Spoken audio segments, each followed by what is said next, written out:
Hey, yo, it's me, Pops Van Marmalade, and you're watching the Comics-Related Madness Network. Uh-huh. So come get some. CRoM Con. CRoM Con.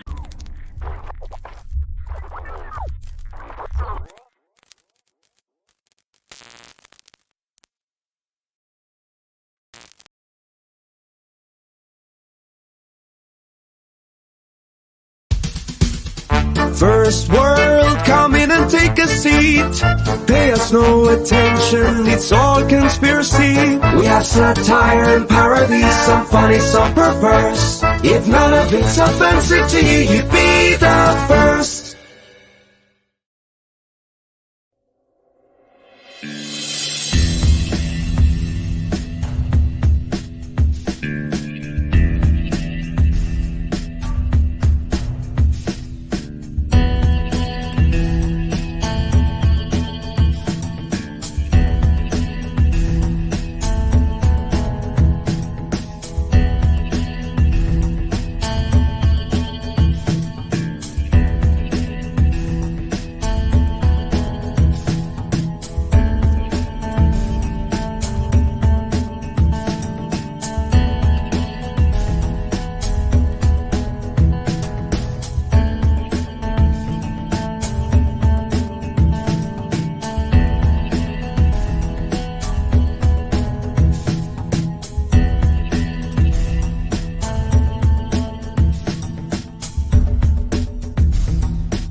Fairview's coffee has mysteriously gone missing. Mayhem ensues when strange, coffee-craving zombies plague the city. Detective Mickey Potatoes, an overworked public servant, uncovers why ordinary citizens are losing their minds and how to stop the coffee apocalypse. But it involves the mafia. And when you're dealing with mafia crime families, nothing is ever easy. The mafia controls everything in the city, including the police, including him. If he breaks the mafia, they will break him. So, the city is without coffee. The city is burning before his very eyes, but he's powerless. Detective Potatoes has the power to stop the coffee apocalypse, but if he does, he could lose everything.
inside you.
We're back for the final segment of CRoM Con 34.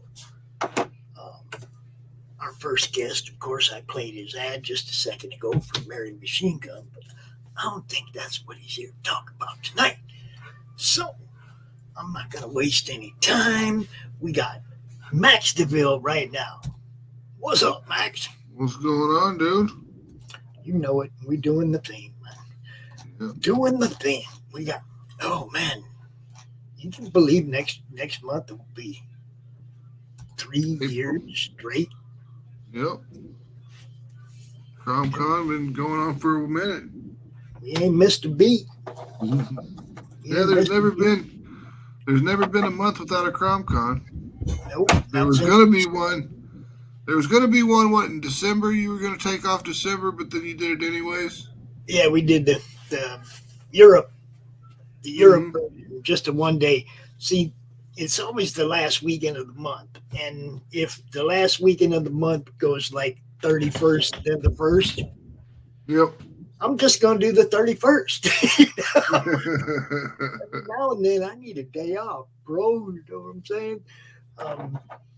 Yeah, we've been doing this for a long time. We haven't missed a beat. We've done a couple of shows that just highlighted creators from over the pond, you know. But usually, you know, I mean, we did it for a long time where it was just one guest after another, all day long. And it's like, I remember that was the way it used to be. Yeah, it was cool, but it was like, that was really tiring.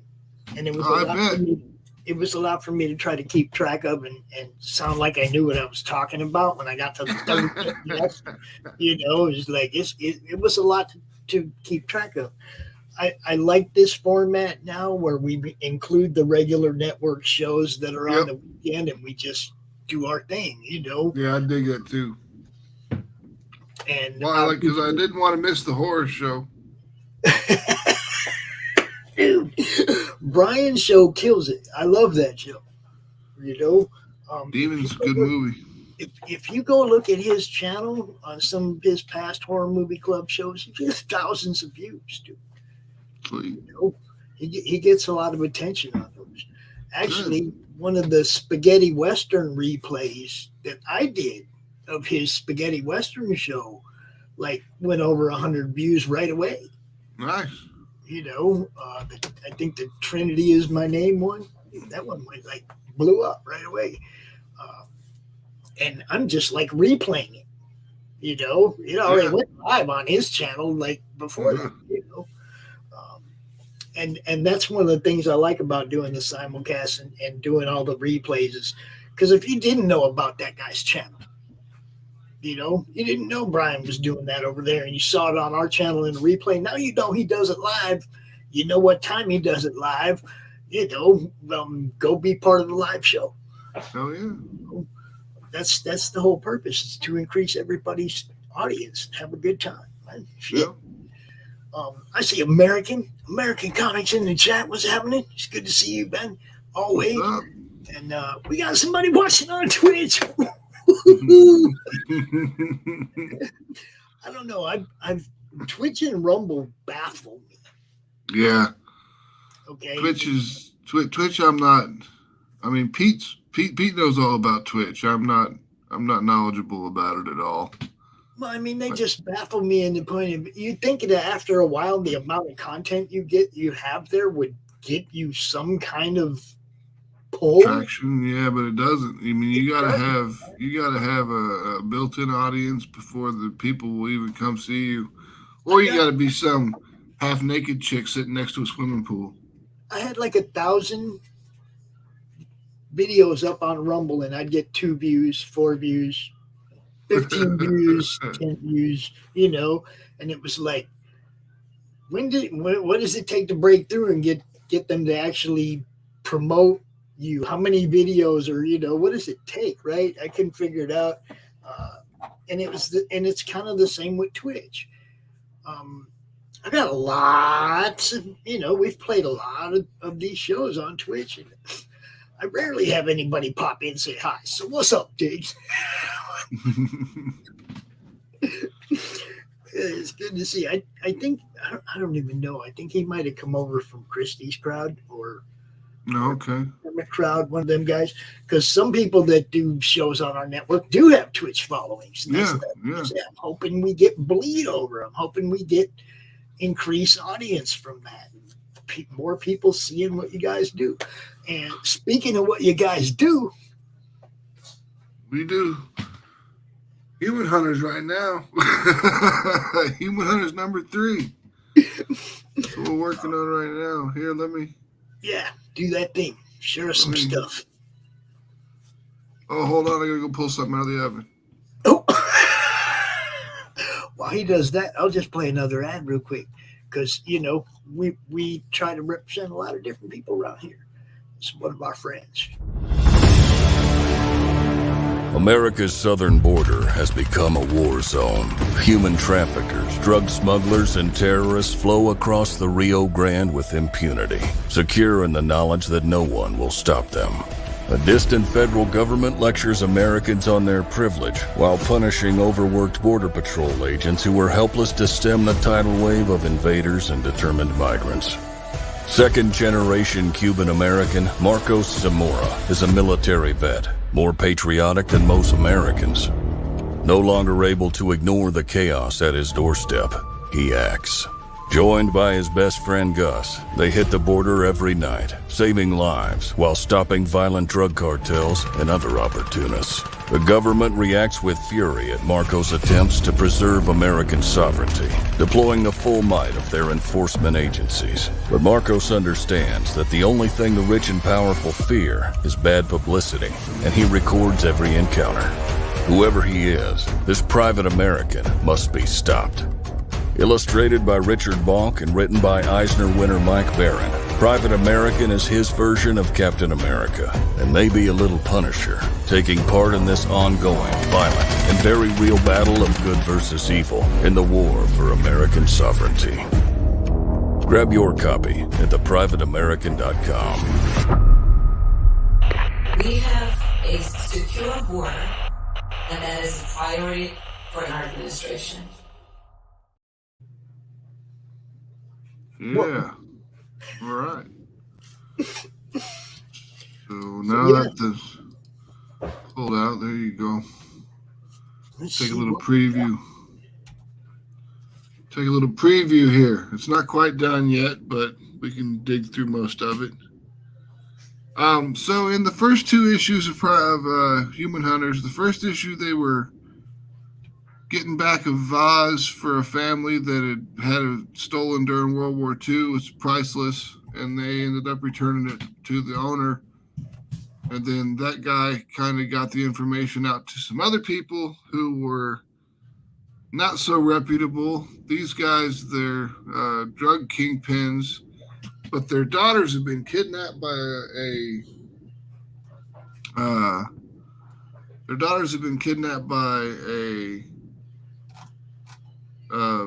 human trafficking ring, and the human hunters are there to get them back. But in the last issue, the girls in the human hunters team who went out as the bait, they got caught. So now in this issue, we're working on getting them back.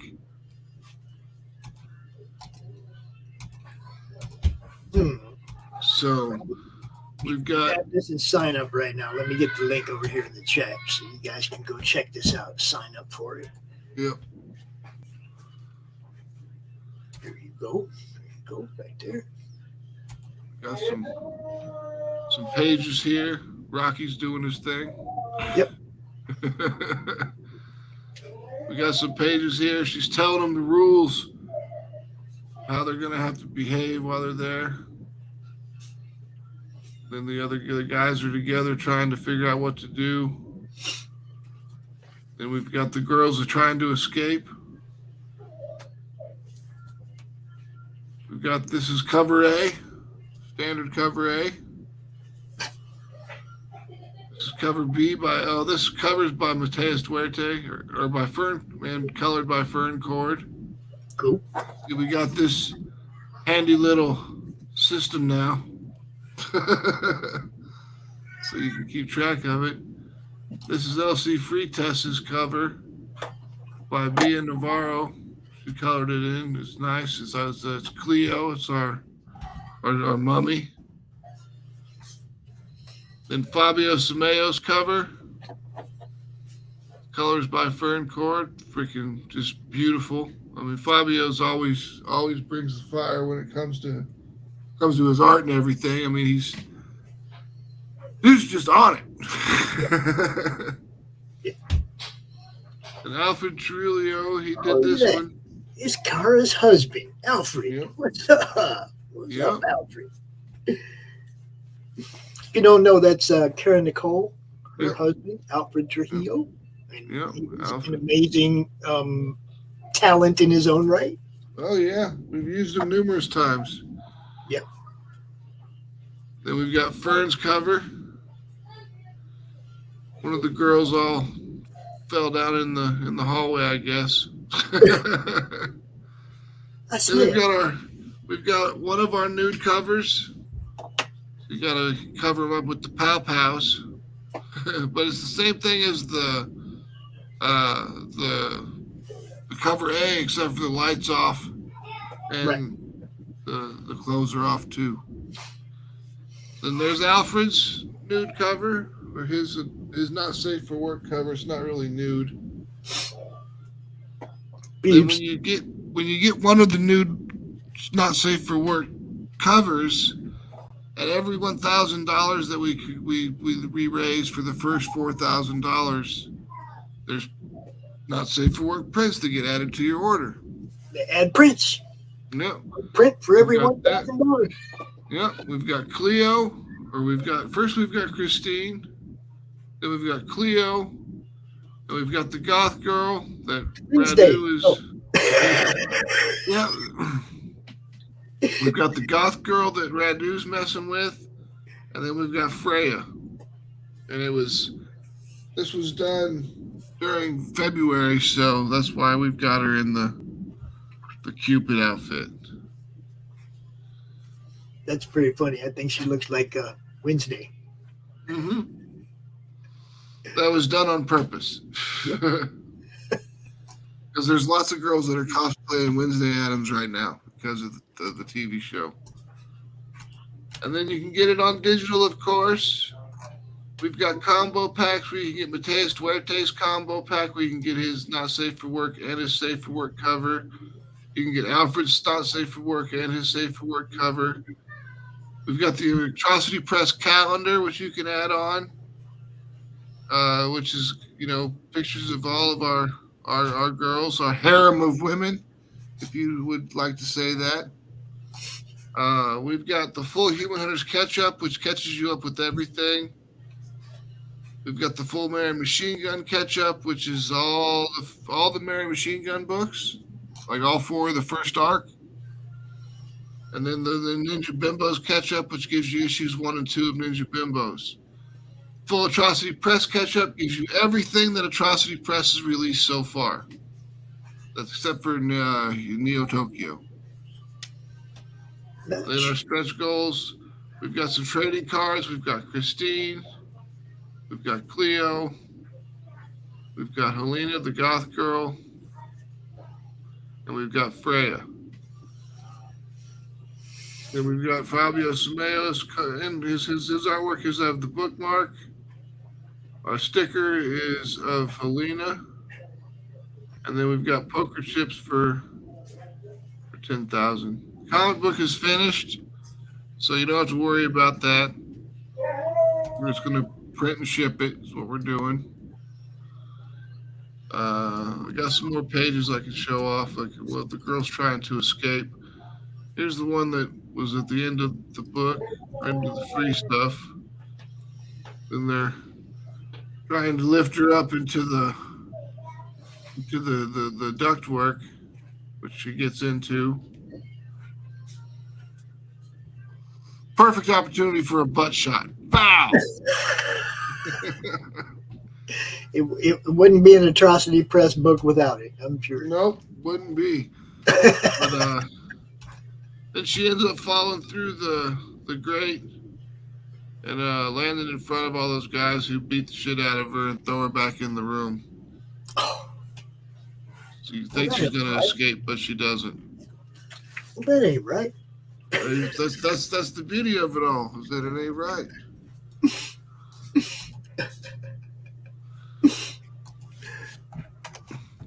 But yeah, it's super cool book. It goes deeper into how the human traffickers are treating these women.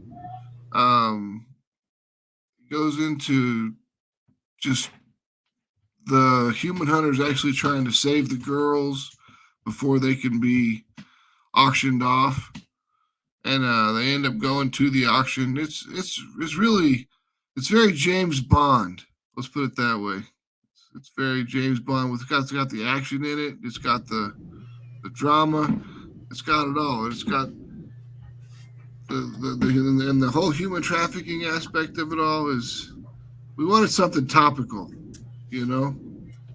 something that would work out because people are concerned about that these days. A little bit. Yeah, just some. So you did pretty good on your last outing here, Max. Yeah, Mary Machine Gun did really well. It did $13,000 in funding. And a new record in backers. Yep, new record in backers. And we now have Indie Comics Battleground that we're working on, which is a card game. This is it's either it's a deck construction game that you can play versus or co-op. It's got, I don't want to pull all the cards out because it's a big pain in the ass, but it's got each of the girls. It's like got all four of the Ninja Bimbos, Micah, Leah, Donna, and Rachel, and they've each got card decks of 15 cards, and then there's this big pool of like additional action cards that you can build your 30 card deck out of, and then you add it onto your 15 card deck, and then you either fight against each other or you fight the big bad boss together. Right. So you can play it by yourself. I mean, it's a super cool game. Chris did a really good job putting it together. I have to give him props on that. Yeah, Billy, I know it's look, I said something today earlier about it. I don't know how old you are, Billy, but when I was a kid, we'd go to the grocery store and we would be reminded every time we went through the dairy section how many missing kids there were. Yeah. Okay. And come on, everything is worse now. Everything. Those kids weren't just disappearing. No. They've been buying and selling kids for a long time, man. Yeah, they have. Horrible. And we are 100% against it, and anything that looks like it might be it. As a matter of fact, if you go watch last week's Still Toking show, I was co-hosting with Ben, and another guy was co-hosting as well, and his name is Rico. And if you go check him out, he actually has a class on human trafficking, how to recognize it, whatever. I'm not sure. We were trying to get him out on the show today, but he was having tech issues. But I'd love to get him out and let people know what it is exactly that he does, because I'm against that kind of shit, 100%. So if you know anybody that's doing shady shit like that, just turn them in. Didn't mean to down the segment, but that's all right, man. Trafficking sucks. I mean, we're talking about it in the book, and it's a real problem. I mean, people, it's really stepped up. I mean, it's not just kids anymore. People, you can just get taken, and and then you end up working in a fucking brothel somewhere. They're just gonna start yanking people for organs pretty soon. Y'all just if we don't get a handle on this, it's just gonna get worse. Yeah, I know. We're supposed to be talking comics today. That's all right. But Human Hunters #3, very topical. There's lots of cool action, lots of really neat. So there's no nudity in the book, but there's awful sexy pictures and stuff like that, especially if you dig the bondage. No stone unturned, right? You gotta know your audience. That's true. So I know Mary Machine Gun is your happy place. Oh yeah, I love Mary Machine Gun. That's our flagship property. Now Ninja Bimbos has to be your guilty pleasure. For sure, 100%. So Guilty Bimbos is the one that I really have the most fun writing Ninja Bimbos, because I can just get stupid with it. There you go. Mary Machine Gun. If Max makes a book where human traffickers are getting fucked up, I'm down. Oh, you don't. I mean, when it comes to the final battle, I mean, it's not in this book, but when it comes to the final battle, I mean, it's already done. It's worth it. It's worth every because when you torment your antagonist, and you whatever you do to your antagonist, whatever the antagonist does has to warrant the brutality of the revenge laden against them. You can't just have this dude stole my bicycle, so I cut his dick off.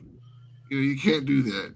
But if there's a rapist, you can. Just come on in, RJ. It ain't like you ain't got the key. I don't want to just barge in, and I would read the hell out of a comic book about a guy who cuts people's dicks off for stealing bicycles. That's called The Punisher. Yes. Was that gum you spit out? Give me your tongue. I'm going to go ahead and bring our next guest in, because I like to make sure that everybody meets each other, and whatnot. Aaron from Immortal Rising. Hello. What's up? Welcome to Hey, what's up, everybody? Hello, nerds. Hello, nerds. I love it. How's everybody doing on Sunday? All right. Microphone set up behind him. That's good stuff. I can't lie. Right on. I can't lie. My legs are getting a little stiff. I've been in this chair straight for 2 days. Do you have a piss bottle? That's the important. I can go to the bathroom. I just sit here for 2 days. What's up, RJ? Good to see you. I took my walk down by the creek today, watched the whitewater rushing because we had a ton of rain the past couple of days. Yeah. Visited my local winery, and now I am Nice. into my cup. Very nice. Yeah, that big rain came through my area, but it was just heavy snow. In fact, it was so heavy it cracked a limb in my maple tree and hit my power line and knocked half my power out. Damn, where are you at? I'm in Illinois Iowa border, right on the Mississippi. Okay. Peoria. A few hundred miles west of me. Okay, I got you. There you go. Yeah, I'm on the other side of Illinois, I guess. I don't know. You're on the right side of the river, bro. Trust me. Is that right? Yeah. I spent most of my life on the other side of the river. Yeah, I've been around this area, right at the river bend. I've been here for so many years. I don't know. Although I'm not a native. I feel like one. You transplanted with deep roots. Yeah, right. There you go. Sorry, I'm trying to bring up my Indiegogo page. So if I look distracted, that's all I'm doing. I was already looking at. You got the sign up page, right? Yes. Do you have that? Okay. I do. I just wanted to be able to share the trailer, so because I like it. Yeah, you can do that. No I also have a folder that I can share with additional art, and I can also show some of the perks and tiers that I'll be working with. Yeah, definitely would love to see everything you got that you're willing to show. Unfortunately, the top perk tiles are not up to date, but they are a great approximation. They're about 95%. I think there might be like a this or that wrong because it's coming down to the wire, but all the perks will be finished. So I'm lucky to have Chris Fisk from Infinitail doing all my graphic work. So it's at his indiscretion when it will be finished. But anyways, yeah. Things are chugging along. So, RJ, I will be finished and ready when we meet on Monday. Excellent. We are meeting next Monday. Yes. Yep. I believe so. The April 3rd is when it launches. Is that correct? Or do I have it wrong? Please don't tell me I'm wrong. No, you are correct. It's right here in black and white on my calendar. There we go. I just heard Monday. I'm like, that's tomorrow. Oh shit, he's not on my calendar. No. Shit, it is. Man, my whole month is all upside down. So I've been working a lot at work. So anyways, they got the overtime blues. You know what I mean? I hear that, but the money spends well. It does. It's going to a good cause. Now, you want to watch this video? Let's do that. Yes. Yeah, let's do it. Wait, can I just say this? Do you like Castlevania and Final Fantasy? Castlevania, I played the video game. Final Fantasy, I didn't like the way the game played. Gotcha. You know what I mean? It's that aesthetic, but it's my story, so it's fun. So yeah, you can play the trailer whenever you like. All right, let me do that. All right, man. Oh yeah. That should be royalty-free music, by the way, RJ.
Oh yeah,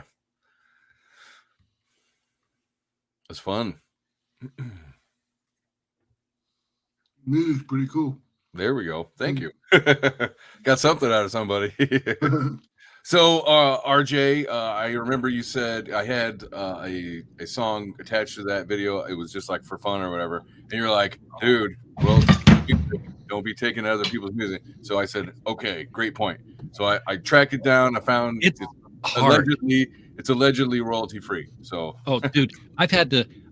The opener that I have for my show right now is my third one because the people I bought the trailer from, they were using royalty-free music, but there's a difference between royalty-free music and copyright-free music. Ooh. So royalty-free, if a band picks it up and makes it part of their song, guess what? Their song's copyrighted, and now you're violating their copyright. Ah, that's good to know. I wasn't aware of that. Hi, Amy. Hey, everybody. Hey, what's up? How are you guys doing? Pretty good, pretty good. I get to show off my comic book that I'm launching soon. Hell yes. Immortal Rising, that sounds like a book that you want to read with Evanescence in the background. Read it in the dark with a little bit of light over your shoulder and Amy Lee just belting it. Sure, that works too. You should see. I mean, well, let me share some of the picture or some of the pages. 1 second. Let me fumble through this and talk amongst yourselves. It's fine. How are you doing tonight, Amy? Everybody, this is Amy. How are you? She does a show on the network called the It's All Good Show every Sunday night at 7 p.m. And she has a couple guests going to be out here at 7. And then after her show, we will go into a kind of final open panel for people that are cool and want to help promote other people's comics and help people sell books, because that's why we're here. So, all right. Well, I'm having problems with it. So let me see if this will work. I may stick around afterwards if that's okay, Pops. Who's going to be on the panel? Whoever wants to. Okay. I'm pretty sure Chris Elston is going to be here. Was it Bad Money book? I can't remember the name. There's so many books. Yes. There you go. That one should be the right one. There you go. I can see that. Okay. All right. So this was just a quick mock-up of some of the perks. This one, I believe, is the everything. Is it the everything? Yeah. This is the basic of what I'm selling. I got the basic book here. These are additional mini posters by different artists. I also have a sketch copy of the PDF sketch copy of the whole book from Jose Garcia. So you can finish his line work. You can color it in. You can shadow, whatever you would like to do. So at least that's the point of that, because I've heard, at least from him, that a lot of people ask for sketch versions of his work. So there we go. I figured, why not offer that? Jose Garcia from Lumina Vox. Yes, as well as Crimson Rain and Tiger Blue. Yep. Let's see. And then I also have some cards.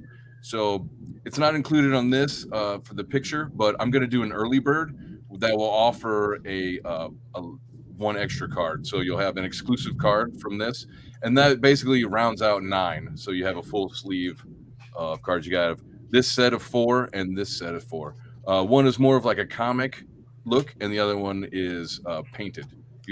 You'll see, it's gorgeous. That stuff is done by a great fine artist named Steve Whitehead. Amazing dude. Yeah, here we go. So this is the early bird bonus card. It's a card version of the mini poster by Steve Whitehead. So here we go. This is a little bit of a close up. Yeah, those are look at this. Those are gorgeous. Trust me. Didn't really make it any bigger. I tried. Oh, you're all right. Yeah, so that's the sketch PDF. That'll be fun. Here's the mini poster of the cover by Jose. And then this is the mini poster of Steve's work. This is some of the actual pages. So I'll kind of skip through a little bit of them just so you can get an idea of what's going on. So this is early in the book. Very nice and bright. It does have a Castlevania look to the characters. Yeah, not yet, right? So you have to show what things are like normally, and then it gets more intense. I didn't mean for these to be in order, so but yeah, here we go. So this here, it's not all of them. It's like it skips through the book. So This is sweet looking. yeah, I like the perspective shot in space there, man. Right? Very cool. Yeah. One of the things I love about Jose's work is it's very cinematic because he's worked in he's like bled his hands in animation, so he really knows perspective, and just the cinematography is always great with him. He surprises me on some of them. I'm just like, nice, dude. I didn't even think of that one. The ships look sweet. Does he do the coloring too? Yes, everything is him, as well as the lettering. So all right, that's legit. I love the use of colors. It looks awesome. oh yeah, and this is just starting out. There's a few pages where the colors are just like, what? So like here you got a lot of pinks and purples and everything, and it fits so well. It's not like what you would expect from your average, epic high fantasy novel, right? Right. So how do you blend like the high fantasy concepts with a lot of science fiction? Well, that's kind of the idea of that. The Final Fantasy aspect of it, how they do that as well. They kind of explain it. Or if you've ever played like Dungeons and Dragons, they have like magical technology. Right. And it's similar to that. Very sweet. Yeah. Magtech. But like, look at that. Like, that's gorgeous. And the way that the book is paced is you really feel the environment and the mood and everything goes along with it, with all of his colors and everything. It's perfect. Yeah, good composition. Yeah. I like how he's utilizing bubbles to direct the eye and hierarchy, but also it's not jumbled up or confusing, and it's not right. Yeah, it's gorgeous. Yeah, and really cool. That was something that we worked on a little bit. Like, I mean, he's a professional, so but he's still kind of new to comics and whatnot. So, if I see something, I think, hey, maybe can we try it this way? And he's always down with trying and showing me and all that stuff. So, yeah, this has really come about a lot, like I was saying, with his background and animation and whatnot. Guiding the person through the page and everything is perfect. Oh yeah. Oop. Sorry, that's the trailer. I did have it in that folder. So anyways, those are the general pages that I'm showing. I don't want to spoil everything, but yeah, a lot of fun. A lot of gorgeous stuff here. Oh yeah. Those ships are just so cool, man. Do you ever see like full images of the ships?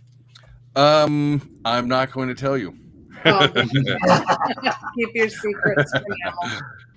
But yeah, the whole thing is pretty cool. I like the aesthetic. So these are like the enemies, right? They're invading this planet, and the way that the story is made is it's actually 2 stories in one. So the main story is a group of 5 strangers who are thrust together through through fate, basically, and they have to learn to work together. Like it's that kind of tropey story where they have to learn to work together. And they're all surprised at what's going on.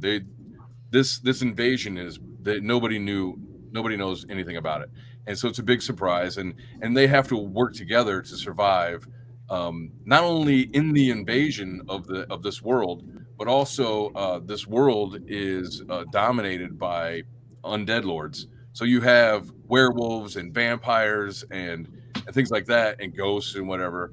In the world as well, so it is a story of survival. If that makes sense. The antagonists are the people who are invading the planet. Yes. So the good guys are like undead and stuff like that. No, the invasion is on a planet that was ruled until recently by Dracula. So all of Dracula's high lords, or his undead lords, rule in provinces across the planet, and the people are basically raised as cattle. They're like farmed. They're farmed, and they're not allowed to have things like religion. They're not allowed to have things like access to magic, and so there is a backstory that's explained in the book, but like 5 years previous to where we are in the story, somebody kills Dracula and breaks, this overwhelming spell that he has. But most importantly, Dracula's eliminated. Well, that creates a religion around that event, and that's what we're looking at here. Is this is actually a cleric of that event. Like 5 years later, he's studying. He's finally graduated, and he goes out into the world. And that his name's Muhammad, and we meet him basically at his graduation. So who are the good guys? So the good guys. Let me see if I can find. Or are there any? There are. So the main character here, is this guy here. His name is Drake, as well as his potential love interest, right? Like, well, I guess he's interested. Anyways, her name is Lorelei. Then we also have Muhammad. He is a cleric to the guy who slayed Dracula, right? Back here is these two guys are actually twin princes of an elven kingdom, and I don't want to give too much away, but it's basically these elves are transported to the world that is ruled over, or formerly ruled over, by Dracula. At the same time that an invasion by a higher society happens in looking for an item, and that's all explained in the book. If you've ever read high fantasy, it maybe sounds a little convoluted and, getting into certain plot points, but once you actually get into the story, it makes a lot more sense. I can't give it all away right here, guys. Jeez. No. Yeah, I think this is the first time I've seen science fiction and vampires thrown together since Life Force. And to be honest, I don't remember much. Life Force. Well, you must not be a fan of Vampire Hunter D novels. Oh yeah, Vampire Hunter D, right? Mm-hmm. There's a lot of modern vampire stories though that are fantastic, of course, and I'm not talking about Underworld, like Blade, and then the one that just came out with films, Jamie Foxx, and then the one that had Will Smith in it a couple of years ago. That was pretty cool. Yeah, I'm not sure. Bright. I've got to dip out, so I'll talk to y'all later. Take it easy, Max. You go seal that book, brother. Peace out. Have a good day. And for all you don't know, Max also runs a RPG D&D game with us on Friday mornings at 10 a.m. called Tomb of Annihilation, and we've been having a blast. He's been trying to kill us and kill us and kill us. Do you stream it? Oh yeah, we stream that, and we stream Fallout Las Vegas every other Friday night. Oh, fun. How long can you stream that, though? Holy shit, I beat that game in like 20 hours. Which game? Las Vegas. No, this is not New Vegas. This is an RPG. Yeah, you're right. My bad. I was thinking of New Vegas. Oh, my God. This is called Las Vegas, and it's set in pre-New Vegas, Southwest, but a bigger area. Nice. We have our own vault that we breached, and it has its own theme, and it's all like it's funny. The characters in this game are hilarious. We're having a blast. What's that? So that's like a live play kind of game? Yeah. Gotcha. With the GM and rolling the dice, and the whole, we're playing D&D, man, but we're playing Las Vegas. Oh, there creating you go. Our own Fallout game. It's fun. We have a blast. That sounds pretty fun. Is it like is it modern day, or is it like future dystopian, or what's it's like? Future dystopia, but it's like set like 20 years maybe before the New Vegas game. So it's the NCR hasn't moved in yet. The families haven't been kicked off the strip yet. Yeah, you see what I'm saying? It's before New Vegas. When did that come out? It didn't come out. We created it. We're playing it ourselves. Oh, you created it? I was like, I've never heard of that. We're playing it ourselves. It's not a video game. It's a role playing. Yeah, nice. Yeah, live action, right? Got it. I think I've seen you guys streaming, but I wasn't able to sit and watch. So that's that's cool. You get pretty good turnout for that. We also show the Fellowship of the D20, the game that those guys are playing. We broadcast that. I'm trying to make the network a little bit more Funky. Like, just appealing to more and more people. Sure. So we had Your princess is thick, by the way. She is the evil empress who is in charge of that invading fleet. So, yeah, she's pretty smoking hot. Empress bought me over here. She got that milkshake. Yeah, right. Let me introduce Doc real quick. He's Amy's co-host on the It's All Good show. What's up? Nice to meet you. Hey, Doc. Long time no see. So it's CRoM Con. So are we just gonna slide from one show to the other then? Yep. Okay, cool, got you. Our first guest, Bob, should be jumping on here anytime. I sent him the link a while ago, so I'm sure he'll be on soon. Right on. Oh, hey, Pops, I'm not going to be on tomorrow night. I got a medical thing that's going to take me most of the day, and I won't get back in time to start a show. Uh-oh. So you got an open slot to do anything you want with now. Everything okay? Let's see. No, it's just eye appointment, but I've got to go 60 miles to it. Oh, yeah. Hey, you never know. We might have somebody that wants to do something tomorrow night. If not, we'll just take the day off. I've been in this chair for 2 days. Oh, Pops, you need to go do some yoga or see a chiropractor, my man. Yeah. Oh, man. Just nice and slow squat. Now, I trust you're going to be okay, right, RJ? Yeah, it's just I've been sitting here looking through these $6 reading glasses for 2.5 years. So it's time to get like real ones. Yeah, I've been doing the same thing. I've been using the reading glasses from Walgreens. These things are super glued at one corner because I don't know. I secrete acid, and anytime I buy reading glasses, after 7 months, they always break right here. And like not just like yanking them off, and I always take them off carefully. And but I dissolve plastics. Good. Yeah, get you some frames, some real plastics ones. are bad for you anyway. I can't get real frames unless I get an optometrist appointment, and then they've got to give me the prescription. And dude, buy your glasses online though. When you get the prescription, it's so much cheaper. That's what I do. That's the reason I'm afraid of my next driving test. Not the test, the eye test.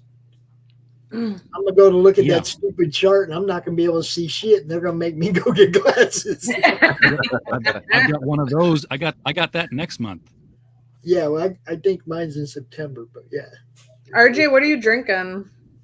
I am drinking some wine from the Railway Winery about 3 miles down the road from me here. Where are you at? I'm in Northwest Arkansas, and I can tell you what I've got here. Menu. I've got something called Vine Woven, which they make from blackberry, elderberry, black raspberry, and chambersine, whatever that is. I'm not fancy enough to know. RJ, you don't have a dirty Southern accent. Well, I've been all around this great big world. Dirty Southern. Are you a Yankee? I was born in Southern Illinois. I moved my way down to North Carolina. Then I made my way here to Arkansas. I lived in Texas for a little while. Yeah, I've got a cosmopolitan accent that sounds like whoever I'm talking to. Yeah. Well, it's like he doesn't say Arkansas, so that's a tip that he's not a Yankee. Arkansas. I don't say that. I know U.S. geography. That's it. Don't ask me about anything else. Yeah. I don't say Illinois either, so I'm not. Yeah, Illinois. I spent the first part of my life in Minnesota, the second part of my life in Arizona, did a little California, did a little Texas, doing a little Michigan. I don't know what my accent is. Don't care. You're not a native Michigander? No. It's like Robin Williams. I was born in Minnesota. Oh. Or whatever they say. However, I don't even know how they say Minnesota. it. Minnesota. I don't even know how they say it because I don't believe in that shit. You betcha it's a good place. I just talk normal, right? Word. Yeah. I'm like Robin Williams and Mrs. Doubtfire when Pierce Brosnan says, I can't place the accent. It's a bit muddled. Very nice. Yeah. Aaron, where are you from? All right. So I am where Illinois and Iowa meet. And you know where the river bends on the Mississippi? I'm right there.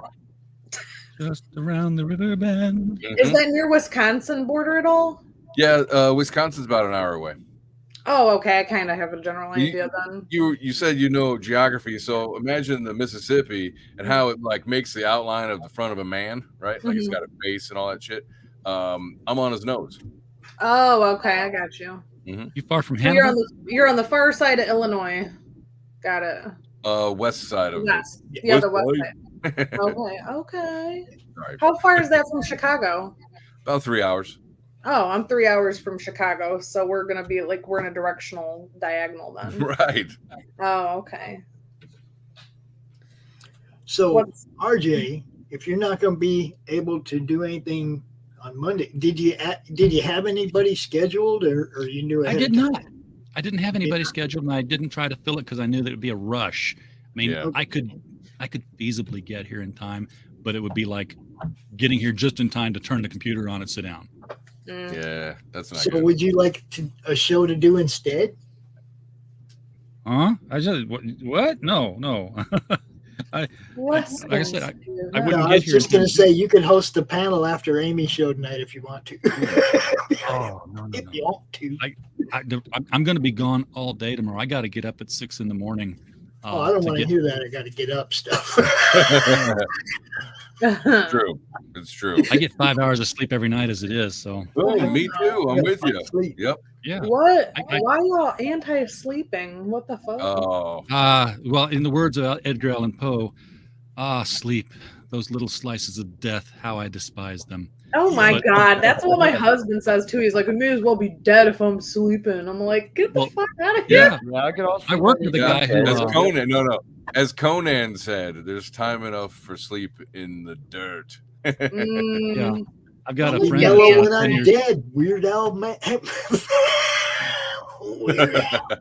Guy I worked with about 10 years older than me. He's like, yeah, I've noticed the older I get, the more I like naps. I said, that's your body's way of preparing you for death.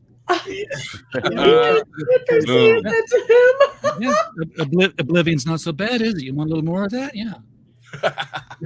Wow, that got dark. I like it. No, man, I say that all the time. My mom said that when I was growing up. So my daughter's at the age where she fucking talks about death and shit all the time, and I have no idea why, but it's fucking weird. And she asked me about it a couple weeks ago, and I was like, well, you like to sleep, right? And this child, you can't get her ass up in the morning. She loves sleeping, and I love sleeping. I'm like, I know, I feel you. I was like, well, death is the same thing. You just go to sleep. You know what I'm saying? That's why I'm not afraid to die, because I'm like, I'm tired as fuck already. Living is exhausting. Let me just... We're in that sleep of death, what dreams may come. Yeah, yeah, exactly. Oh, death and sweet embrace. I love it. Look, it's the one universal truth. Yeah. We're all gonna die. Everybody gonna die. Ain't nobody gonna escape that shit. 5 to 1, baby. 1 to 5. Nobody here gets out alive. I mean, I don't know if you follow a lot of the science threads. They're saying the first person to live to 1,000 has already been born with the fuck all that, life Doc. extension, life extension breakthroughs that we're making. My bleach asshole. We can't even make a good personal printer that works. Yeah, but no, Aaron, you're more than welcome to hang out. But I'm about to turn the microphone over to Amy Good, and we're gonna do a little show called the It's All Good Show. Yo, that's right. Nice. Where's my stinking overlay? I want to put it up there. Where is it? There it is.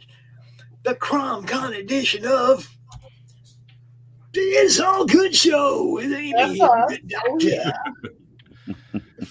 Hey, I got a question for you, Doc.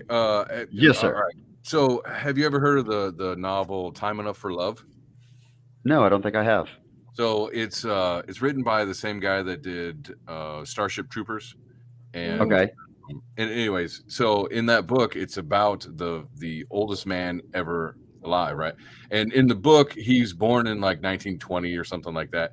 And anyways, it's in his lifetime, towards whatever.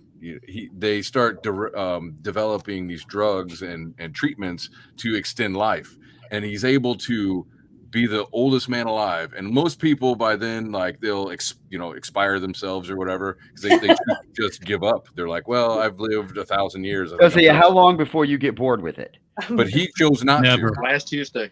Yeah, he chose not to, and a lot of the book is like him kind of like dealing with that. And then, like, if you know the author, I can't remember the name of the author off the top of my head, but if you know his style, like, there's always like a wisdom character who's constantly giving off wisdom axioms or whatever. And so, anyways, it's a cool book if that topic interests you. I'll have to check that out. Time enough What is for it love. called again? Time Enough for Love? Time Enough for Love, yeah. I'll have to check that one out, definitely. Give us a spoiler. Is there enough time for love? 3 or Yeah, 4 if you do it right. if you're for 1,000 If you do it years. right. Come on. Yeah. Yep. So, and on that, I will see myself out. Thanks. It was nice talking. Thanks Thank for you. the time. I Aaron. appreciate it. Nice meeting everybody. And Hey, RJ, hey. I will see you soon. See you next week, man. I didn't just meet you. Now I look, know you. You were my first guy, so you're fine. When are you launching, Aaron? Hold up. When are you going to launch? April 3rd. Yeah. Okay, so next CRoM Con, you'll be in the middle of a campaign, so make sure that you come out next month too. Yes, sir. That sounds fun. Then, like, you can actually see like the campaign page and everything, and not just me flipping through stuff. So So you can come out. You can come out to any of the shows before that too. But I'm just saying, make Right sure on. you get CRoM Con. right on. I appreciate the invitation. All right, cool. So, all right. So, See you good guys. seeing you. Take it easy. And now, It's all good. Yeah, it's all all good. good. What's up, everybody? Hey, Hey, RJ, RJ. how you been? Since I've been all dark, maybe I should step out. No, you can stick around if you want, man. It's up to you. Yeah, more than welcome to hang out. Yeah. I'll It's been hang a out. a while. little. It's been a minute. you're one of Hey, our Bob, sponsors. how are you? You're always welcome What's to up? hang out. Oh, just chilling. Y'all Sorry, never clear today's- the bottom of the bell when you have me on. I mean, let's face it. Of course not. No. We're just looking in the barrel. Yeah, it's like, hey, it's the bottom of the bell. Let's dig a little deeper. It's a stack of barrels. There's I know, right? another one. Hey, Pops, I have another guest too that's going to jump in. So I know you've got the controls. He's a friend of mine. His name's Michael Gonzalez. Okay. Yes. Good, good. Can I you? have everything that they've done. I love Oh, his. Okay, so yeah, I'm looking forward to talking to Michael again. oh, okay, cool. So then you can go ahead and share any of his stuff and links then? Mm-hmm. Okay, great. All right, cool. Then that's what I was going to say. All right, well, you got it then. You got it. I actually already have it pulled up for the new campaign, the sign up page. I already have it ready to go. Perfect. Michael's my friend. So, Bob, today is a little bit different. It's a CRoM Con weekend where we try to stream 24/7, so it's a little bit crazy right now and just a little bit looser.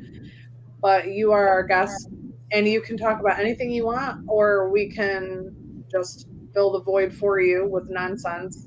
But I know you have another book coming out soon. Would you care to speak on that? So we all go talk about nonsense. My next two books I got planned is the book 4 in the Snafu Football series, which is the two drunk superheroes with no soup paws, which will be called Rehab Rejects, and it'll be book 4 of the trilogy. And the other one that I'm hoping to release this year is my adult. I like that. Amy almost spit. That's what the way, Book that's 4 what of the way the to go out there. trilogy? And yeah, well, you know, It's the 9 most pieces people- of 8. The funny thing about that is most people have not caught the humor in that. And that was good. That was funny. And the other one will be one I got. It's gonna be a dark humor book about called "Killing the Holiday Spirits," and somebody's going through killing the representation of the holiday spirits, like Santa Claus, Easter Bunny, all them, and they're all in it. Very dark humor, and it's a mystery dark humor. What the fuck? Oh Can my I say God. that? Can I cuss on that? Yeah, you can go. Don't worry. You're Now good. that I Too late now. You're good. You're good. That would It's be. totally PG-13, folks. You know? Is it a book? Yes. A book. Okay. So. See ya. Sorry, my husband's leaving. He That comes would back. be cool if you. That would be cool if it was. I'm envisioning like a Sin City spin on like taking out all of the holiday, mascots or whatever, almost like a seedy, dark underbelly world of them. I actually have a cool name for them, but I'm totally mind blanking right now on what I called them. So maybe I'll come up with it in the next 28 minutes, but probably not. I mean, I'm out here in this harsh Florida winter. I had to put socks on today because it's a little chilly this morning. Oh Lord, what did it do? Drop below 72? It damn sure did in the house. They set the air conditioner. I mean, you know. I mean, I know. Socks on today. Prayers, please. Send thoughts and prayers. No, they're definitely out there. You might actually have to close the windows. And since I'm on the podcast, I got to say happy third birthday to my grandson Merlin. He turned 3 yesterday, so Merlin the Magic Man is now 3. Well, happy birthday, Merlin the Magic Man. Fuck yeah, I love the name. But that'll be the next books released. Hopefully, I'll have at least one of them out by the Tampa Bay Comic Con in July. And as I was brainstorming what to do, I actually came up with a book 8 of a series that was done. So I'm thinking maybe not. Which series was that? That's one I've not released yet. Oh, I haven't seen this one yet. No, but it's probably my best writing I've ever done. And it's actually you haven't released any of it? No, I did it as the first one was a one and done novella. Okay. And I was like, okay, this is really good. My beta readers loved it. My two of my best friends who read the stuff, they loved it. And then on a camping trip I take each year, I came up with book 2 and 3 with my friend Bill. And then after that, I said, okay, it's a 3-book series. It's done. And I knew it wasn't. So I did book 4 and 5. And then I'm like, okay, I got 6. I got the idea for 6 and 7. And then I've been kicking around the idea of it could be a book 8. How long are the other ones? So the first one's a novella length. They're all novellas. Okay. I actually wrote, and the thing is I wrote these, like, I think the longest I took on any of them is maybe a month. Wow. I think the shortest was like 11 days. Okay. So I could do that. when I got things flowing, they flow well, and you know, need a lot of editing, but editing's overrated, and you can hire somebody to do that. Thankfully, I have a wife that hates me, but she does it. And those two are not related. She just hates me, but she does do the editing. So, another snafu food bar, a dark comedy, Experience, yes, and then some fantasy stuff in the works. Yeah, and that's the thing, because you know, Amy, you know, I've been talking about recently just the writing process and how to do that, and I don't know if anybody be interested or not, but since this is where we're going, the whole writing process is different for everybody.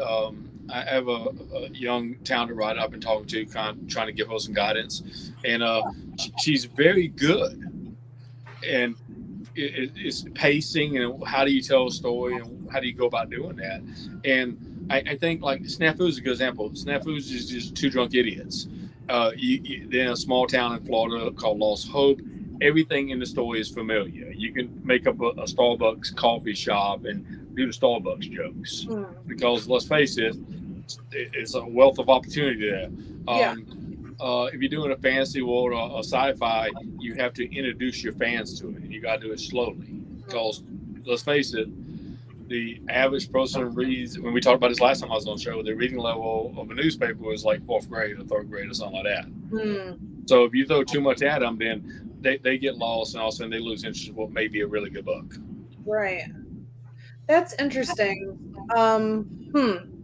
My mind is kind of dealing with these 2 different ideas right now. So the average, you know, reading level of the material people consume is practically elementary, I suppose, safe to say, in that range. But you have a lot of readers who don't want to feel like they're being pandered to and reading something that's like real sophomoric or dumb. Well, you never dumb it down. Right. Okay? You still write at the high level that you want to write at. I think you just have to bear in mind, nobody knows the story you're telling, especially if it's a first book. Nobody knows all the nuances of the book that you're writing, except for you. So I think you have to bring them along slowly sometimes to make sure you don't do too much at them. Thank you. That's where I was going with that. I was trying to say, so it's not the that you dumbed anything down or try to oversimplify things or whatever. You're talking that those things can be done. It can be made more ingestible by pacing and maybe some other things that I'm not. Pacing is probably going to be the biggest one in those situations. I mean, I about to say I really can't dumb snafu down anymore because it's about dumb as it gets. You know, I mean, I see things. I think, wow, this. I mean, the war is just a good example, and this will end up in snafu. I bought a leather Dickies wallet from Walmart, and the way they list it on the receipt is genuine Dick. So I bought genuine Dick for $14. I checked on Amazon. That's actually a good price to get genuine Dick, in case you need some genuine Dick in your life. Now, there's absolutely zero chance that doesn't end up in a snafu. I always joke snafu writes itself. But any reader out there can relate with buying a new wallet and relate with something stupid being on the receipt.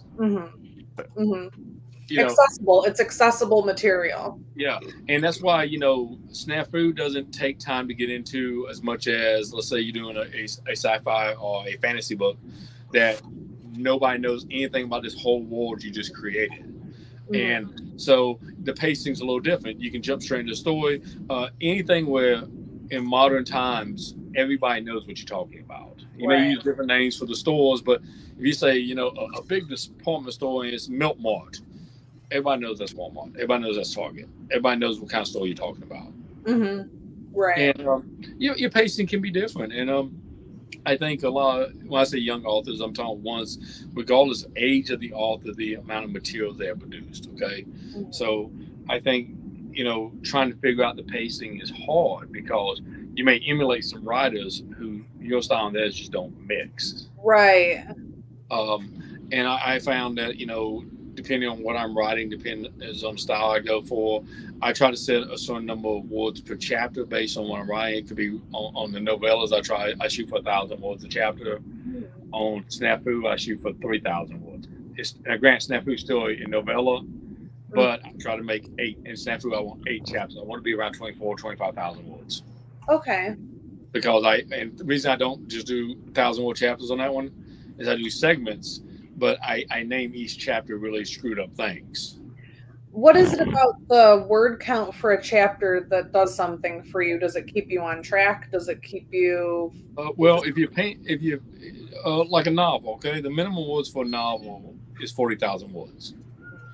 So let's say you decide you want to write a novel and you want to write, which should be a short novel, okay, but let's say you decide you want to write a 40,000 word novel.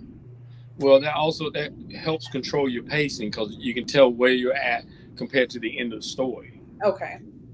So, for example, if you've already hit the end of the story and you're only at 20,000 words, well, you kind of peaked too soon, guy.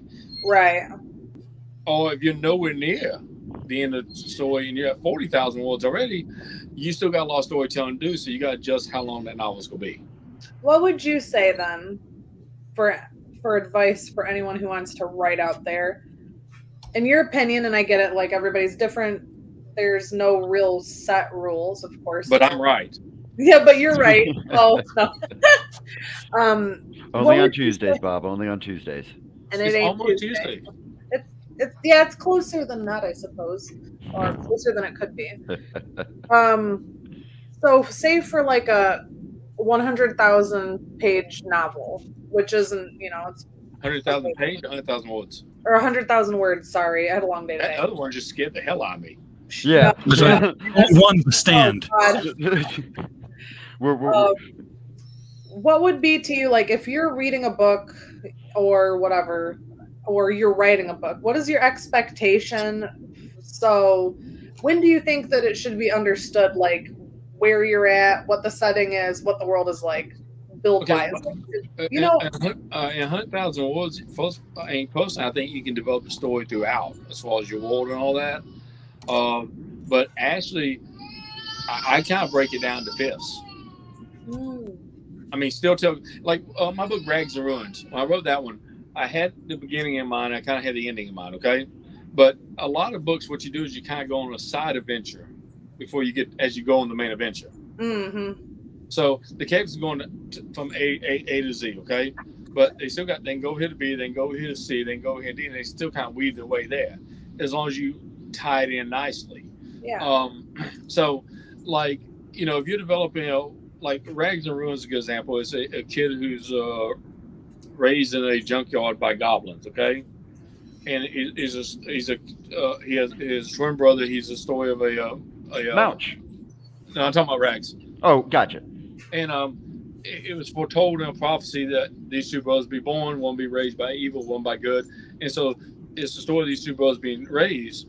And but it's not just that confrontation. It's the story of the goblins raising the child and how they raise him and going on little side adventures before you come to the main thing.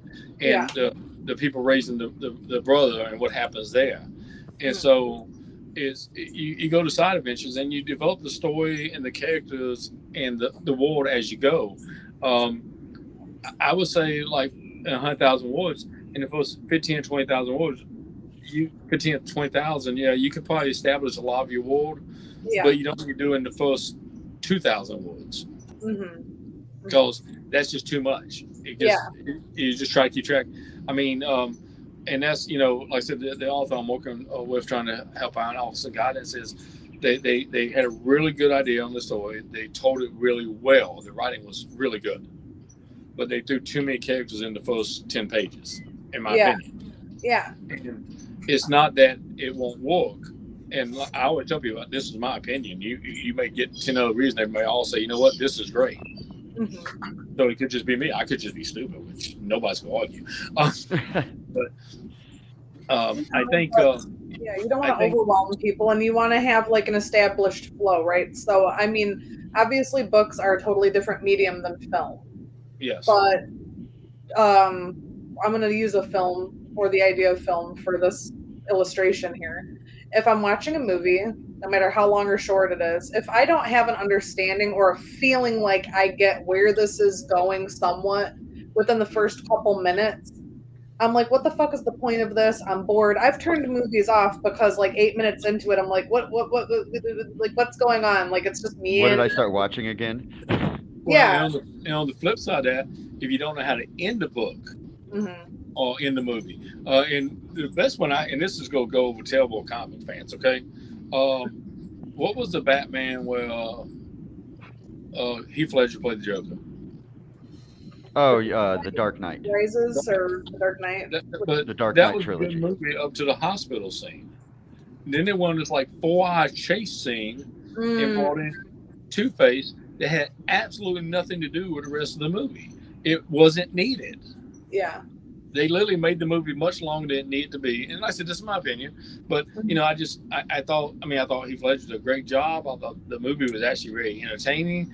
And I thought you don't want to spend 2.5 hours at the movie theaters? I used to work at a movie theater. I never want to spend another day at the movie theater. If the longer they keep you there, the more popcorn you get to buy. See, I would watch a 4-hour movie, and actually, as a matter of fact, I have many, many times over. Gettysburg is one of my favorite movies of all time. I have a hard time getting to an hour and a half. No, my attention span's not that long. It's called ADHD, Doc.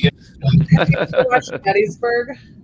Nope, never seen it. I watched a 4.5-hour nature hike. It was to Two Towers. That's what it was.